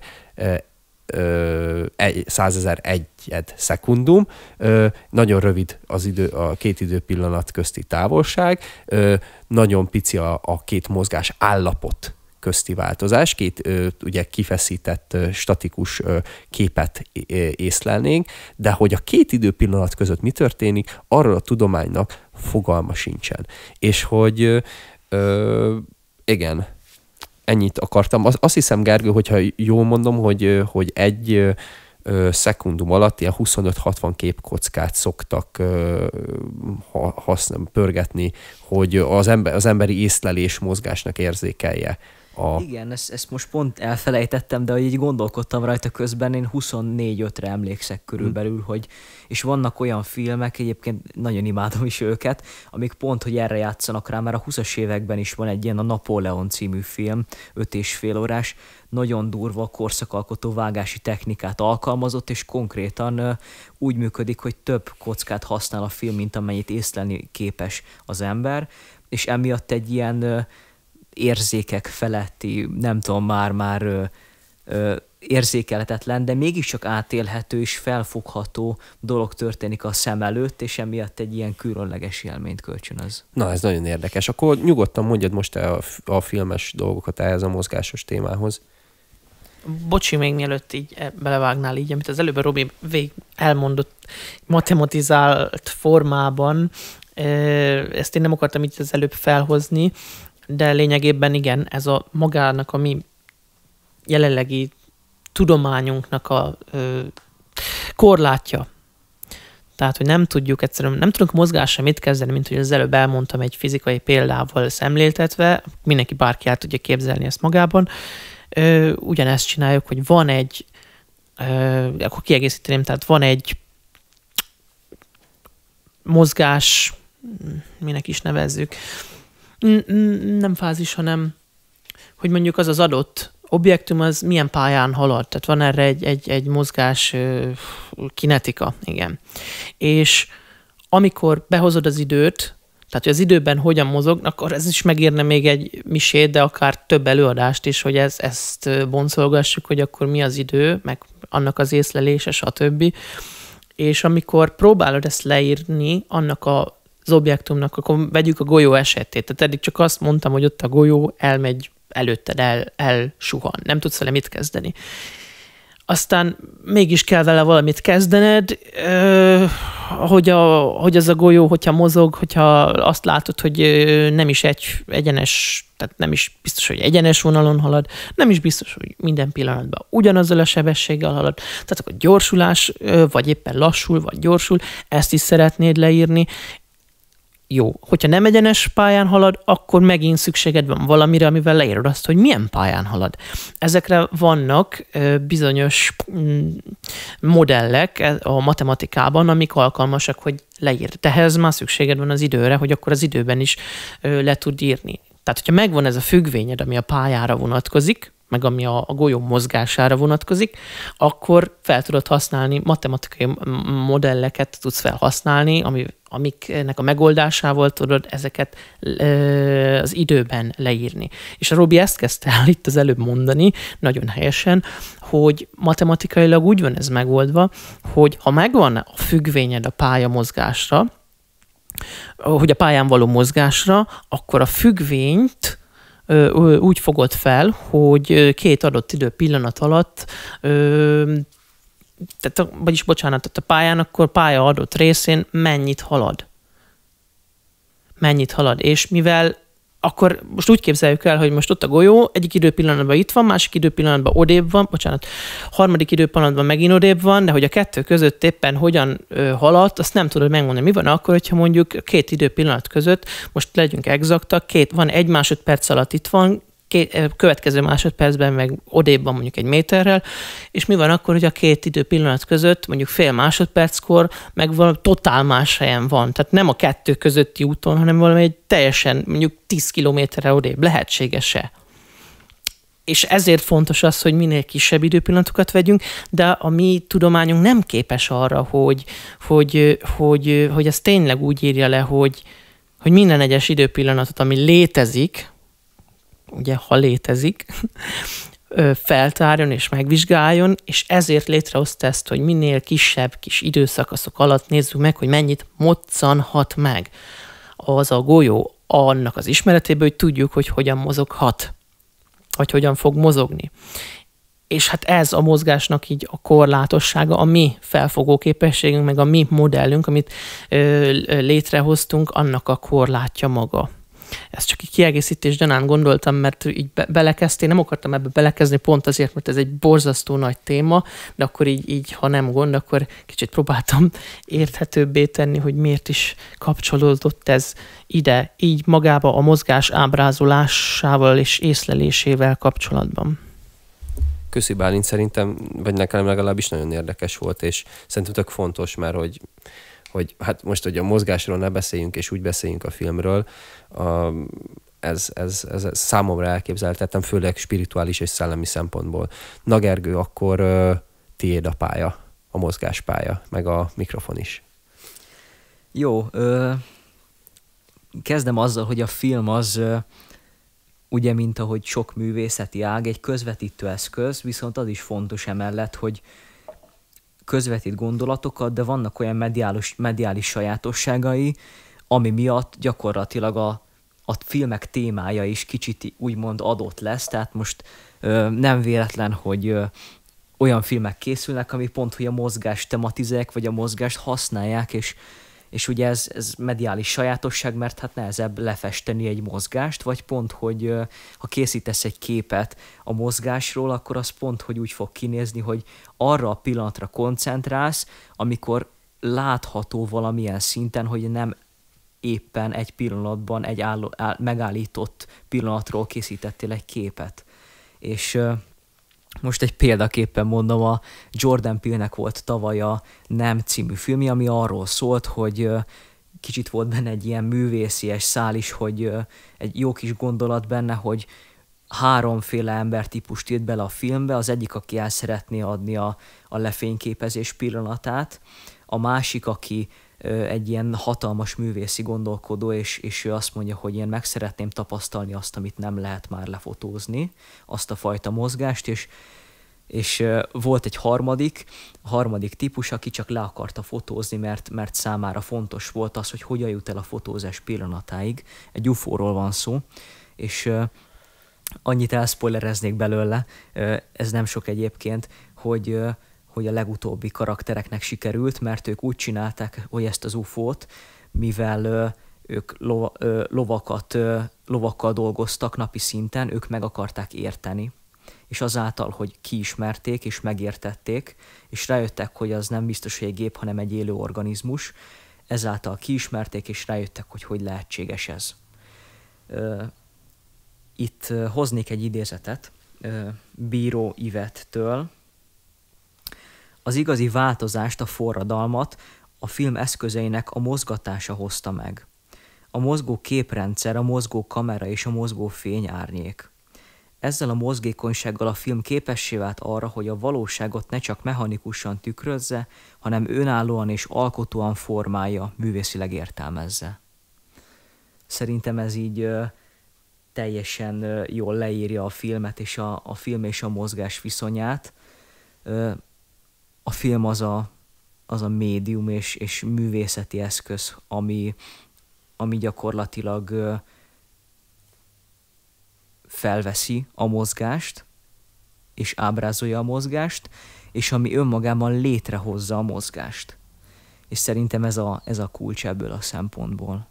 Egyszerre filmez egy mozgó dolgot, és egyszerre mozog is, és ezzel szemben a film tárgyát, vagy a film tárgyait, amit konkrétan filmez, azt gyakorlatilag egy szinten is tudja kezelni, vagy igazából egy szinten is kezeli, mert eldönti, hogy a különböző irányba, vagy ugyanazon irányba mozogjanak a film tárgyai, és igazából ezzel érzelmeket is tud kifejezni, mert ugye itt arról van szó, hogy amint rájöttek, hogy lehet mozgatni azt akkori még hatalmas kamerát, akkor már azonnal bejöttek olyan elemek, amik gyakorlatilag megváltoztatták azt, hogy a film az eleinte leíró volt, és gyakorlatilag tényleg ez a dokumentumfilmes elem jött át, és amint rájöttek erre, hogy mindent lehet mozgatni, azonnal a film önmagában kapott egy ilyen pszichológiai tudatosságot, és pszichológiai jelentéstartama lett annak, amit lefilmeznek. Mondjuk hozhatunk fel egy példát. Most erről eszembe jutott pont az, hogy amikor rájöttek arra, hogy hiszen én a kamerát úgy is mozgathatom, hogy nem csak követem éppen a mozgó objektumot, hanem mondjuk ott van egy személy, ezt elég gyakran alkalmazzák a mai technikában is, nem, hogy ott a személy, aki mondjuk egy monológot folytat, és szépen lassan elkezdenek rázoomolni, ráközelíteni, hogy ez milyen hatást vált ki az emberbe. Vagy éppenséggel van mondjuk egy párbaj, Matrixba szokott ez lenni, és a kamerát így felülnézetből forgatják körülöttük, hogy éppen hogyan zajlik, és akkor ez milyen hatást tud kiváltani. Rendkívül érdekesek ezek a dolgok, hogy érzelmileg ezek az emberben mit váltanak ki, illetve amit mondtál, ez nagyon tetszik, hogy a mozgást nem csak leképez, vagy hát megjeleníti, hanem el is indítja, hiszen az emberben, tehát az ember kezd el akkor agyalni, vagy töprengni, úgymond vezeti az embernek a gondolatait arról az illető dologról, és ez szerintem fontos, főleg majd, amikor arról fogunk beszélni, hogy a filmes műfajnak milyen lehetőségei és veszélyei lesznek, illetve vannak. Én nekem a Bálint gondolata jutott eszembe erről, amit így felolvastál, a vonatkoztatási rendszerrel kapcsolatban, hogy itt már a mozgásnak nem egy statikus képét kapjuk ezáltal, hanem itt változnak úgymond a vonatkoztatási rendszerek is a mozgás észlelésében, és ezért sokkal jobban kelti a dinamikának az illúzióját és a mozgásnak az illúzióját azáltal, hogy maga a vonatkoztatási pont, ahonnét a szemlélő, ugye a kamerán, az objektíven keresztüli látványt szemléli, is mozog és változtatja a pozícióit. Úgyhogy ez nagyon izgalmas volt, amit felhoztál. Nekem egy ilyen hogy mondjam, ilyen pillanatképek, vagy ilyen eseményképeim van, vagy kristályosodtak ki közben itt a filmmel kapcsolatban, itt a mozgás szempontjából, hogy most csak a fotótól induljunk el. Messzibbre már nem megyünk, mert azokat ott elmondtam egészen a Hadrianusig, meg a későbbi keresztény és a modern impresszionizmus például. hogy a kép az ad egy statikus képet. Ugye a képregényben megjelenik a történeti eseménykép, vagy eseményképek és történetek jönnek hozzá, és ugye itt már az észleleti világ és a történetmesélés és a profán jelenik meg. Nem ugyanaz az a történeti kép, mint mondjuk, amit az Anubisszal kapcsolatban mondtam, hiszen látjuk meg, elmondtuk a különbségeit. És ugye jön a film. A film először néma film. Csak a látvány, vagy a látás érzékszervén, a vizualitáson keresztül ad egy valóságélményt, amit itt elmondtuk a valóságról, ez már az észleleti világ valóság érzésére vonatkozik, nem pedig az érzék felettére, mint az archaikus embernél. És megjelenik a hangos film, egyre több érzékszervet von be a film. Most gondoljunk, hogy most már eljutottunk ugye az 4-5D-s mozikig, ahol különböző érzékszervek, illatok, az ember székének a mozgása, szóval hogy a befogadó is részévé válik annak a mozgás élménynek, nem csak vizuálisan, hanem fizikai, szóval hogy itt már egyrészt a mozgás érzéken keresztül, ugye a 12 érzékből, más az egyensúly érzéken keresztül, a tapintó érzéken keresztül, hiszen a szék mozog, és azt érzi a tapintásán keresztül, illatok is bejönnek, ugye a víz, permet néha bejön ugye 5D-s mozinál, és hova lyukatunk ki? Szerintem most jön a virtual reality. Ugye most, hogyha már most csak gondoljunk egy számítógépes játékra, hiszen a számítógépes játékok meg is már storyline-nal mennek, és teljes, hogy mondjam, ugye eddig sík képernyőn adták, de most már itt van a VR szemüvegek és észlelőkön keresztül. Teljes mértékben részeseivé válunk ezeknek a történeteknek, és érzéki valóságot reprodukáló kreálmányoknak. És ez szerintem nagyon érdekes vonatkoztatási pont lesz szintén majd, amikor beszélünk a veszélyek és lehetőségek témakörénél. Mert most már hogy mondjam, tényleg a vonatkoztatási rendszerek a statikusból átmennek a dinamikusba, és nem csak a vizualitáson ragadják meg az embert, hanem több érzékszerven keresztül is. Van még ehhez gondolata, Bálint? Tulajdonképpen nincsen, mert elég jól kiveséztük a korlátokat is, hogy a mozgás modellezésének a határait. Igen, erre nem is gondoltam így hirtelen, amit mondtál, hogy a hangos film, hogy eddig csak magára a mozgásra, a képre koncentráltunk rá, és tényleg azzal, hogy a hangos filmek megjelentek, és nagyon nagy szerepet kapott a zene. A háttérzene is, ami vezet, éppen ugyanúgy vezeti az embert, hogy mit gondoljon, meg hogyan érezzen, mint a képi megjelenítés, és egyre több érzékszer bevonásával ez tényleg eléggé irányítható, illetve irányítottá válik. Amiről így még nem tudom, érdemes így említést tenni, az maga az, hogy a régi, tényleg a film, tehát a rétegzett ezüst kloril rétege bevont film, ből hogy jutottunk el aztán a mai digitális technikáig, ez is egy érdekes dolog. Csak annyit mondanék, hogy igazándiból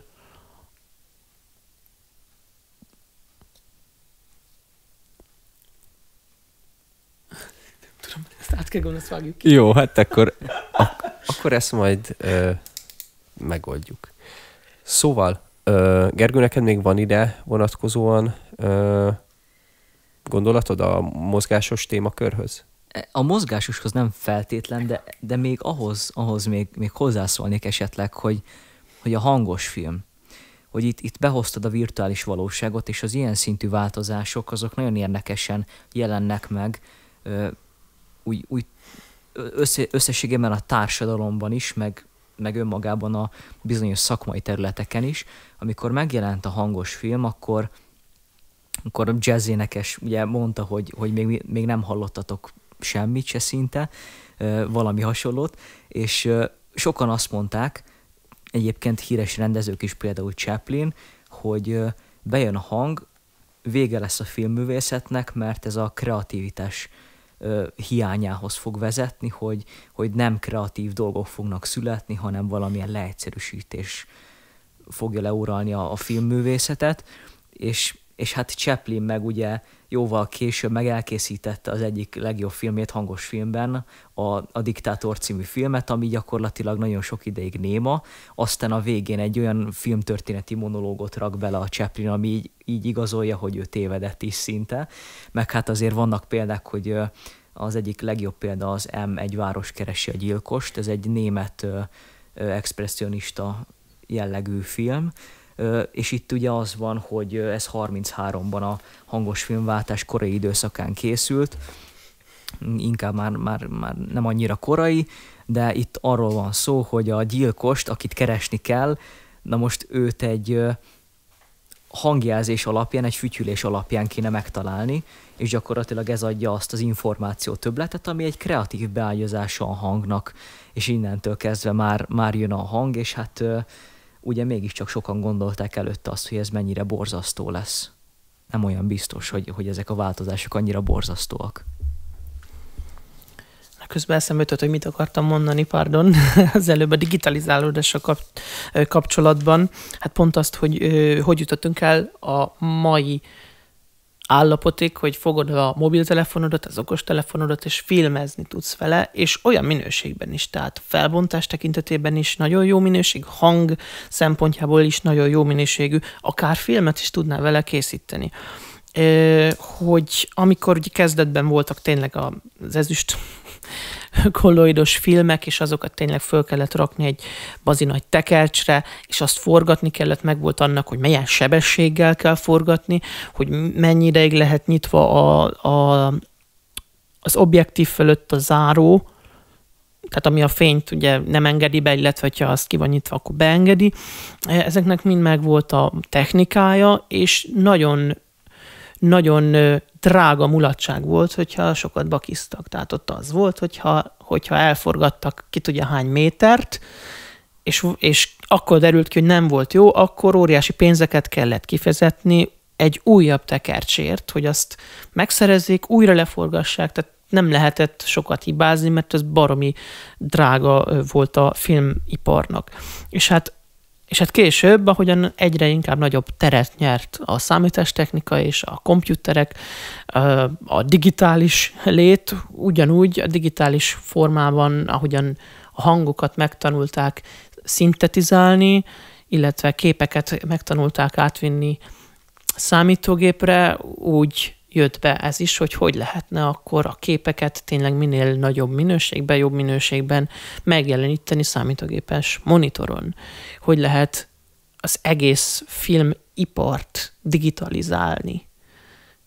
És végül is ezzel olcsóbbá is tették, hiszen ahogyan fejlődött a technika, és átkerült az analóg technikáról, tehát erről a rendes filmesről a digitális technikában, tehát azt használták a filmezés során, úgy olcsóbb is lett, hiszen ma már tudjuk annyi az egész, hogy felveszed, nem sikerült, kitörlöd, és akkor újat felveszel. És tulajdonképpen azon kívül, hogy csak megy az a számítógéped, és az áramot használja, semmi más erőforrásra nincs szükség, nem kell új tekercset venned, nem kell újra beruháznod.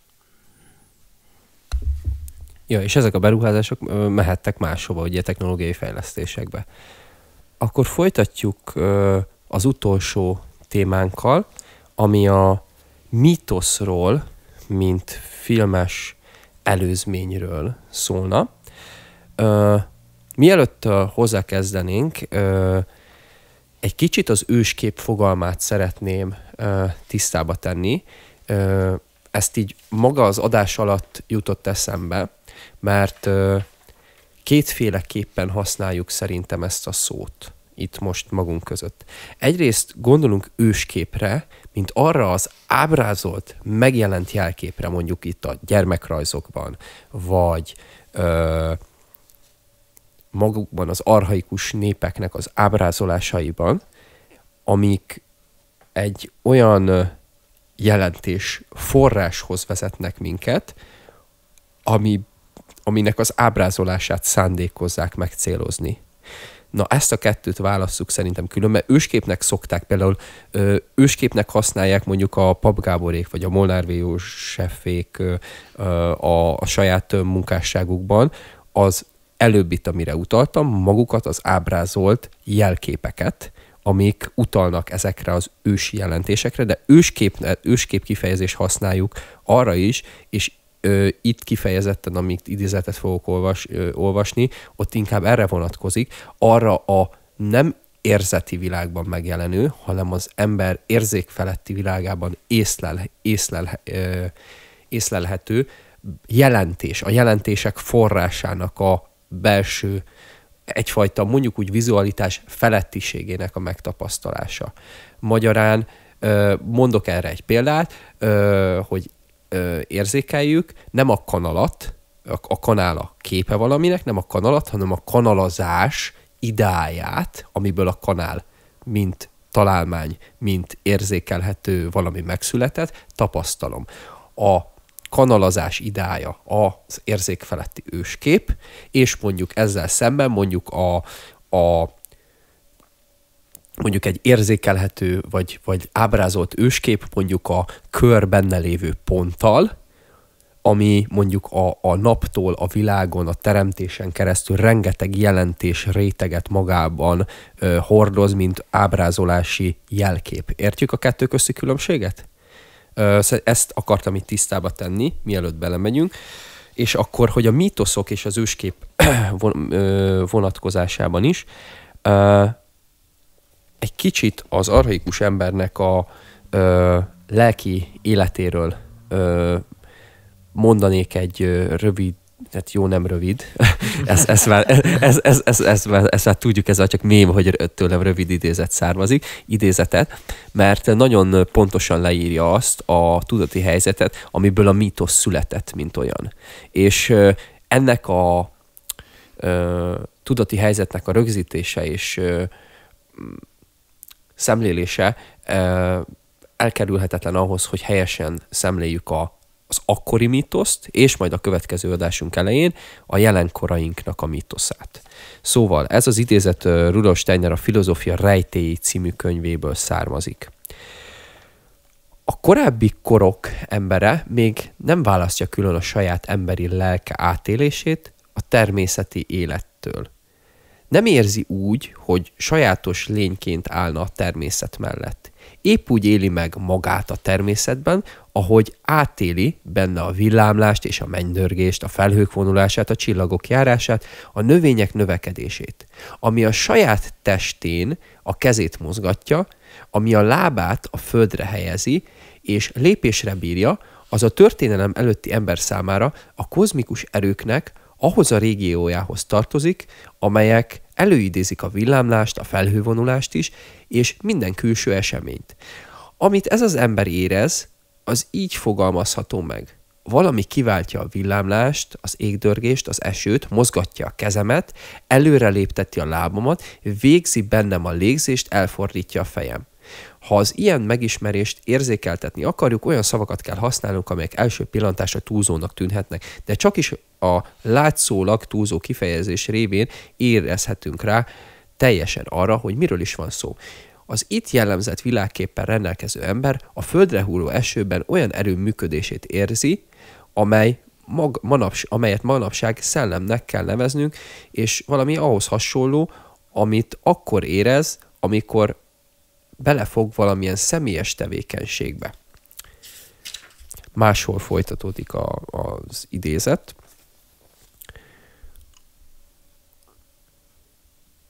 Még nem élte át a gondolatot. Ezzel szemben a gondolat helyett kialakult lelkében a kép szimbólum. Ez itt most az érzék felettire utal, ami a lelkében alakul ki.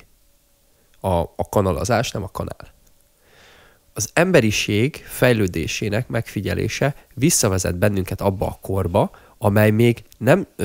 amelyben még nem születtek meg a gondolati élmények, de az ember bensőjében felébredt a kép, jelkép, mint ahogy a későbbi embernél felébred a gondolat, amikor a világ folyamatait vizsgálja. Az ember számára csak egy meghatározott korban keletkezik gondolati élet, és ez kioltja a világ képben történő korábbi átélését.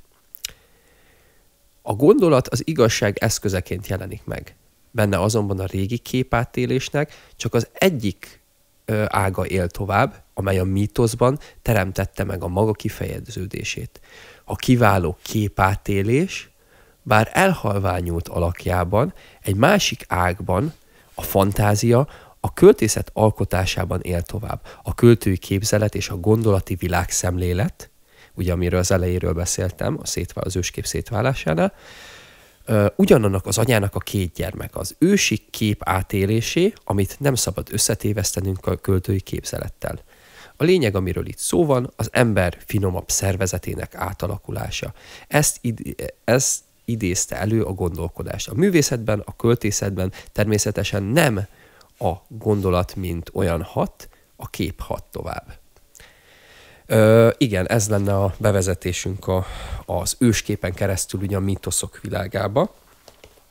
És azt is látnunk kell, hogy ugye ahonnét elindultunk a legelején, a csoporttudattal rendelkező, egyfajta álomszerű tudatban élő, szakrális létpontban élő archaikus ember ezekkel az inspirációkkal a lelkében megalkotja a belső képeit, amik objektív, érzékfeletti észlelés útján jutnak el hozzá, és ezeket kezdi el ábrázolni. És ez a mítosz úgymond tartja össze egyrészt a közösséget, és az eget és a földet, és ami nagyon fontos, hogy ebben a korban, ahogy végigvezettem, még ott a fokozatait, tudjátok, amikor közvetlen a csoport kapja a csoport kapja a szellemi inspirációt, és utána kiválasztódnak onnan emberek, és beavatottak lesznek a különböző népeknek, kultúrnépeknek a vezetői, és ők tartják az éggel, az ég és a föld közötti kapcsolatot, és ők adják, és ugye kiválik később a papság, és elválik az állam és az egyház, stb. És szintén egy Steiner idézetet hoznék, ami átvezet minket a beavatottakhoz, ez pedig a kereszténység, mint misztikus tény, és az ókor misztériumaiból való, ahol Plotinoszt idézi, és Plotinosnak egy nagyon fontos megállapításait az ősképekkel és a mítoszok megalkotásával kapcsolatban. Plotinos Krisztus utáni 204 és 269 között az új platonikus iskolához tartozó filozófus az egyiptomi papi bölcsekkel kapcsolatban beszél a képszerű mítikus elképzelési módnak a magasabb megismeréshez való viszonyáról. Idézet Plotinosztól. Az egyiptomi bölcs, amikor bölcsességet közli, akár szigorú kutatási eredményképpen, akár ösztönösen, de nem alkalmaz írásjeleket a hangzás és a beszéd utánzásaként, tanítása kifejezésére, hanem képeket rajzol, és a templomokban a képek körvonalai fejezi ki mindennek a gondolati tartalmát úgy, hogy minden kép tudás és bölcsességtartalom, tárgy és egyben teljesség, és nem magyarázat, nem megvitatás. A képekből azután mindegy kihámozza szavakba összefoglalja a tartalmát, és megtalálja az okát annak, hogy miért ilyen és nem más. És ez szerintem azért nagyon fontos, hogy lássuk azt, hogy előbb volt a képi átélés, és a képi átélésben szóval az őskép érzékfeletti megragadása, aztán az ősképnek a másik jelentésében az ősképnek ábrázolása valamilyen szimbolikus, jelképszerű módon, és utána, mivel egy beavatott embernek a tudatstruktúrája meghaladta akkor tudatának hétköznapi szintjét, iskolázás útján, ezért képes volt olyan dolgokra, ami abban a korban nem, magyarán a gondolkodásra, és elkezdte úgymond spekulációval visszafejteni ezeket a jelentéseket, és adekválni, hogy miért is ezeket használta, és utána születtek meg a gondolati nyelvi konstrukciók magáról a tanításról és a mítoszról, ami megszületett ugye a népben. Én ennyit tennék a legelején hozzá, aztán most mondjátok el a gondolataitokat, vagy esetleg hozzászólásaitokat, és utána még a nép és a mítosz viszonyáról fogunk majd kicsit részletesebben beszélni. Nagyon érdekes, amiket mondtál, és én talán akkor mondanék pár dolgot arról, hogy mégis a mítosz az hogyan kapcsolódik önmagában a filmhez. És felvezetném a mítosz és nép kapcsolatát ezzel, hogy azt mondható talán, hogy napjaink mítoszai azok a tömegfilmek. Mert ugye az ősképet használtad, de ezt helyettesíthetjük akár archetípusra is, és igazából a kollektív tapasztalatok, egy bizonyos adott közösségnek a közös tapasztalata az, és ennek az átörökítése az, ami hangsúlyos mítosz formában, akár népmese formában, mert a népmességben is teljesen ugyanígy megjelennek ezek a mítoszok, archetípusok, szegény, fiatal, a fiatal legény, ugye a népmesei figura, aztán ehhez képest még tényleg vannak azok a tipikus, a kicsit korlátozóbb anyafigura, a birtoklóbb apafigura, és ezeket így nagyon jól társíthatjuk egyébként filmekhez is. Szóval ez egy olyan alap szerintem, ami egyébként nekem személy szerint nagyon sokáig nem volt egyértelmű, mert az, hogy a tömegfilmhez kapcsoljuk ezek valamilyen szinten nyerhetnek egy ilyen gazdasági kifejeződés, hogy milyen jó, hogy ezek mégiscsak közösek, mert emiatt monetizálható lesz a történetünk. Voltak ilyen gondolataim még régebben, de azért itt sokkal többről van szó. Tehát teljesen más az, amikor ezek a kollektív tapasztalatok őszintén és valami mellett párhuzamosan vannak megjelenítve, mint hogy ezeket úgymond kliséként rakják bele egy filmbe, mert én itt behoznék egy ilyen hármast, hogy archetípus, sztereotípus és klisé. És én úgy képzelem el ezt a hármast így egymás viszonylatában, hogy az archetípus és a sztereotípus az kettő nagy halmaz, és van egy közös pont, ahol összeérnek. Az archetípus, ugye az a különbség, hogy az archetípus az állandó, kollektív tapasztalat, a sztereotípus pedig nem állandó, hanem folyamatosan változó és változni képes kollektív tapasztalat, de ez már nem olyan értelemben vett kollektív tapasztalat, mint ahogyan azt Jung érti az archetípusra, mint a kollektív tudattalan. És a kettő között van a klisé, ugyanis a klisé számomra azt jelenti, hogy valami olyan dolog, ami visszatérő. És mindkettő formában megvannak a visszatérő elemek, és a sztereotípiában kicsit pejoratívan jelenik meg ez a klisé fogalom, mert ugye ott arról van szó, hogy egy folyamatosan változó dolgot, még mielőtt úgymond kimegy a divatból, azt valahogyan reprezentáljuk, de ez gyakorlatilag nem fog egy olyan állandó értéket képviselni, mint amit képes egy archetípus. És az archetípussal kapcsolatban a klisé az pedig az, amikor legalábbis számomra ez nem egy bevett fogalom, de én azt tartom archetipikus klisének, amikor bizonyos korszak egy archetípust egy bizonyos társadalmi és kulturális hangulat miatt visszatérésszerűen kezd el reprezentálni. És ez igazából általában történelmi vagy társadalmi eseményekhez köthető. Szóval az archetípusok is tudnak gyakran visszatérni, de az archetípusoknak van egy olyan mélysége, ami hát nagyon jól elmondtad igazából, hogy miért is és honnan is van ez a mélységük.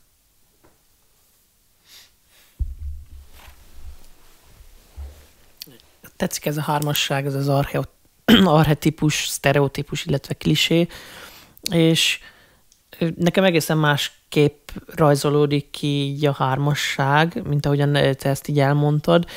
Például érdekes én úgy látom, hogy a klisé, tehát hogy a klisé azt jelenti, hogy ilyen visszatérő motívumok vannak, akkor azt, hogy valami klisé, azt csak akkor tudod megállapítani, hogyha már kívüle vagy.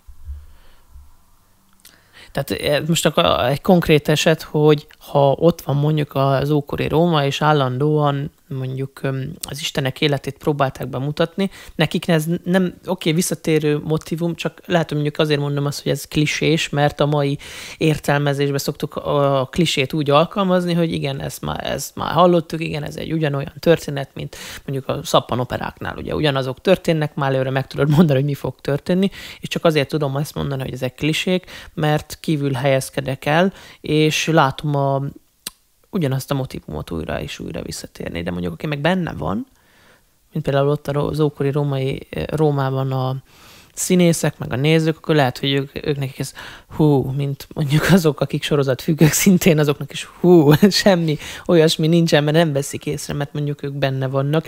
Ezért így a klisét nem is tudom, hogy hova helyezem, inkább így elválasztanám, de hogyha csak simán a szó, egyébként nem tudom, mit jelent, hogy honnan jön, de ha az csak azt jelenti, hogy visszatérő motívumok, akkor értem az elképzelésedet, vagy hát az értelmezésedet, és tényleg érdekes, hogy a sztereotípus, az ma meg már olyan pejoratív értelmezéssel bír, hogy valamiről van egy előítéletünk többnyire, csak a sztereotípia az nem hangzik olyan pejoratívan, mint az előítéletesség, és hogy ez a sztereotípia az olyan, tehát valamiről jellegzetességgel bírsz, de ez a jellegzetesség ez változhat, nem olyan kötött, mint mondjuk az archetipikus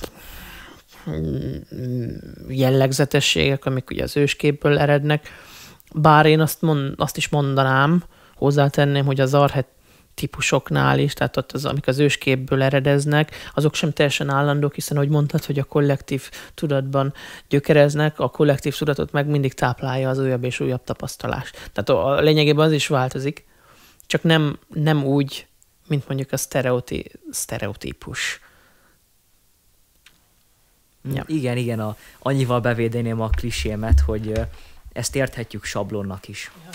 Érthetjük sablonnak is, és ez úgy nyer értelmet, hogy nem csak önmagában, mint így fogalmakat szemléljük, hanem például a film esetében, mint ezek pontosan milyen gazdasági szerepet töltenek be egy filmbe, hogyha megjelennek. Nekem nagyon tetszett ez a hármaság. Nekem csak egy kérdésem, hogy próbáltam belső képet alkotni erről a viszonyról, hogy a klisé az a kettő metszete, jól értettem, igen. hogy a kettő metszetén található, hogyha most Venn diagramként képzeljük el. Hogy így, mint hogyha tudod, két körnek a metszeteként jelenik meg a klisé. Igen, ez egy jogos kérdés egyébként, ezen még amikor megalkottam. Vagy pedig két kör egymás mellett, és a klisé az leválaszt egy időszakban erről egy részt, egy időszakban arról egy részt, amikor éppen megjelenik. Most, hogyha időként szemléljük, hogy mit tudom én, egy körként, akkor a klisé lenne a mozgás, és akkor egyszer megjelenik, mit tudom én, sztereotípia, másszor meg az archetipus. Most csak, hogyha mozgásként ábrázolom. Mert hogy ugye, hogy itt sablonként bármikor ugye időben megjelenhet egyszerre párhuzamosan is most már. Bálint csinált ide egy rajzot, hogy a metszetüknek a részhalmaza a klisé, mert hogy azon belül, hát jó, ezen most így gondolom, szóval hogy ez mind a saját gondolati teremtő erőnkön múlik, hogy most ki hogyan ragadja meg, de én kíváncsi vagyok most így kifejezetten a tiédre, hogy ezt most hogyan fogjuk fel, meg én arra is gondoltam, hogy ez meg már történeti kontextusba véve, hogy az archetipus az állandó. Az nem egy megjelenő forma. Az archetipusot nem az anya, az asszony, a lány, a fiú, a bölcs, stb., hanem mindezeknek a különböző korokban megjelenő formáknak, vagy megjelenő formáknak a forrása, és a sztereotípia pedig már el van választva ettől a forrástól, és csak a külső formát tartja meg, és a külső forma ismétlődik. És az ismétlődés maga az lenne a klisé, a sablon, hogy valami ismétlődik, és hogyha az archetípus ismétlődik, akkor a változó formában megjelenik a változatlan, a változástól és az időtől mentes és független öröklétű jelentés valamilyen formában. A sztereotípia pedig a változó formának, aminek már nincsen kapcsolata a megismerő lelken, vagy megismerő emberi tudaton keresztül az archetípushoz, vagyis a változatlan formának a forrásához jelenik meg időben sokszor. Én valahogy így tudnám elgondolni, hogy az egyik csatlakozik mondjuk úgy az örökké való réteghez, az archetípus, ugye, hogyha kliséként megjelenik, de az mindig csatlakozik ehhez, akármilyen formában jelenik meg, a sztereotípia pedig nem csatlakozik, csak újból és újból ismétlődik. Az üres formának az ismétlődése. Ezt így jól értem? Vagy... Igen, nagyjából jól érted, és én olyan ábraként tudom ezt így elképzelni, hogy ténylegesen működjön, hogyha a fogalmat akarjuk ezt egy ábrával ábrázolni, akkor van két kör, és a kettő kör, a sztereotípus és az archetípus éppen, hogy nincsen közös halmazuk, csak ugye egymás mellett van egy ilyen közös pontjuk, amikor a kör széle... Szóval érintőjük van. Egy ponton érintkeznek, és mivel elvileg ezek olyan fogalmak, amik kizárják azt, mert az egyik az állandó, a másik megváltozó, ezért kizárják azt, hogy legyen közös pontjuk feltétlen, ami olyan közös pont, hogy tehát lehet, hogy vizuálisan, amikor reprezentálva vannak, akkor mutatnak hasonlóságot, de tényleges közös pontjuk nincsen, mert igazából az, hogy kimondjuk azt, hogy ez egy sztereotípus, és 2000 év múlva az ugyanúgy ott van, és azóta se változott, akkor nem jól mondtuk ki, és ezek így elhatárolhatóak nagy összességben fogalmilag nézve, ezért nincsen pontosan közös pontjuk, viszont ahol érintkeznek, az a pont a klisének a középső pontja, és a klisékör az egyszerre húzódik rá mindkettőre egy kicsit. Wow, ez így most tényleg nagyon jó ábrázolásmód. Ez most ilyen aha élmény volt szerintem mindkettőnk számára. Bálint bólogat, úgyhogy jól éreztem. Most már megértettem. Abszolút értés volt mindkettőnk számára. Most arra kanyarodnék rá, hogy a mítosz és a közösség viszonya. Ugye archaikus közösségként egységes, álomszerű tudatban, kollektívan egyként tapasztalva, tehát közvetlen tapasztalva tudatfeletti inspirációkat adott módon és szakrálisan voltak jelen, és két dolog a beavatottaknak ilyen szempontból a viszonyára. A beavatottak az népnek a mítoszaihoz úgy viszonyultak, minthogyha egy növény, Steiner így írja le, minthogyha egy növény a saját törvényeinek a tudatára ébredne, a saját növekedési törvényeinek a tudatára ébredne, és ennek függvényében változna meg maga a törvény is, azáltal, hogy tudatára ébredt. Így volt a beavatott is, a nép, szóval, hogy ő számára a népnek az istenkép alkotása. Szóval, hogy a teremtett isteneknek, nem a teremtő istenek, hanem a teremtett, az ember által, az emberi tudat által teremtett isteneknek itt a teremtés tudatára ébred, magyarán, hogy az ember teremti ezeket a képeket, a tudatára ébred, és ezáltal a képeknek az igazságtartalma az, hogy a Plotinos idézetből következik, megtapasztalja a beavatottként ezeket a magasabb igazságokat ezekben az ősképekben, eljut az érzékfeletti igazságok megéléséhez és átéléséhez egy magasabb tudatállapotban, és ezeket a képeket, szóval ez egy belélegzése a mítosznak a beavatott részéről, és van egy kilélegzése a beavatott papság, mert ő adja újból a szájába a mítoszok, szóval hogy a beavatotton keresztül lélegzik a mítosz, a mitológia, és a nép nép lelkébe lélegezteti át, azáltal, hogy ezekkel az igazságokkal, általa megértett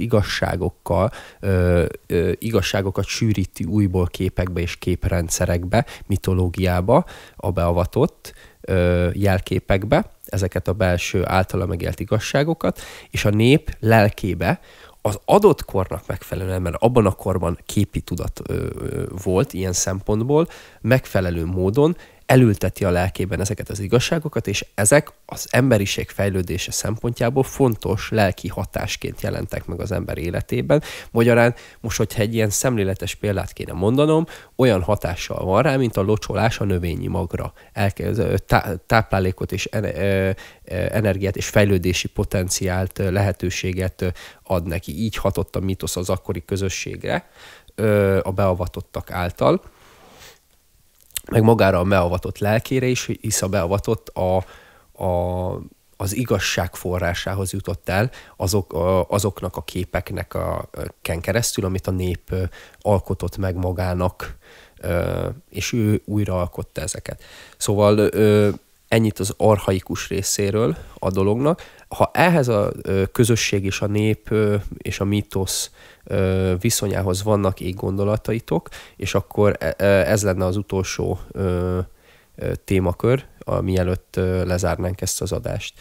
Úgyhogy ha van gondolatotok, azt most nyugodtan még mondjátok el. Egy filmes gondolatom lenne, egy rövid filmes gondolat, hogy ezek a kollektív tapasztalatok,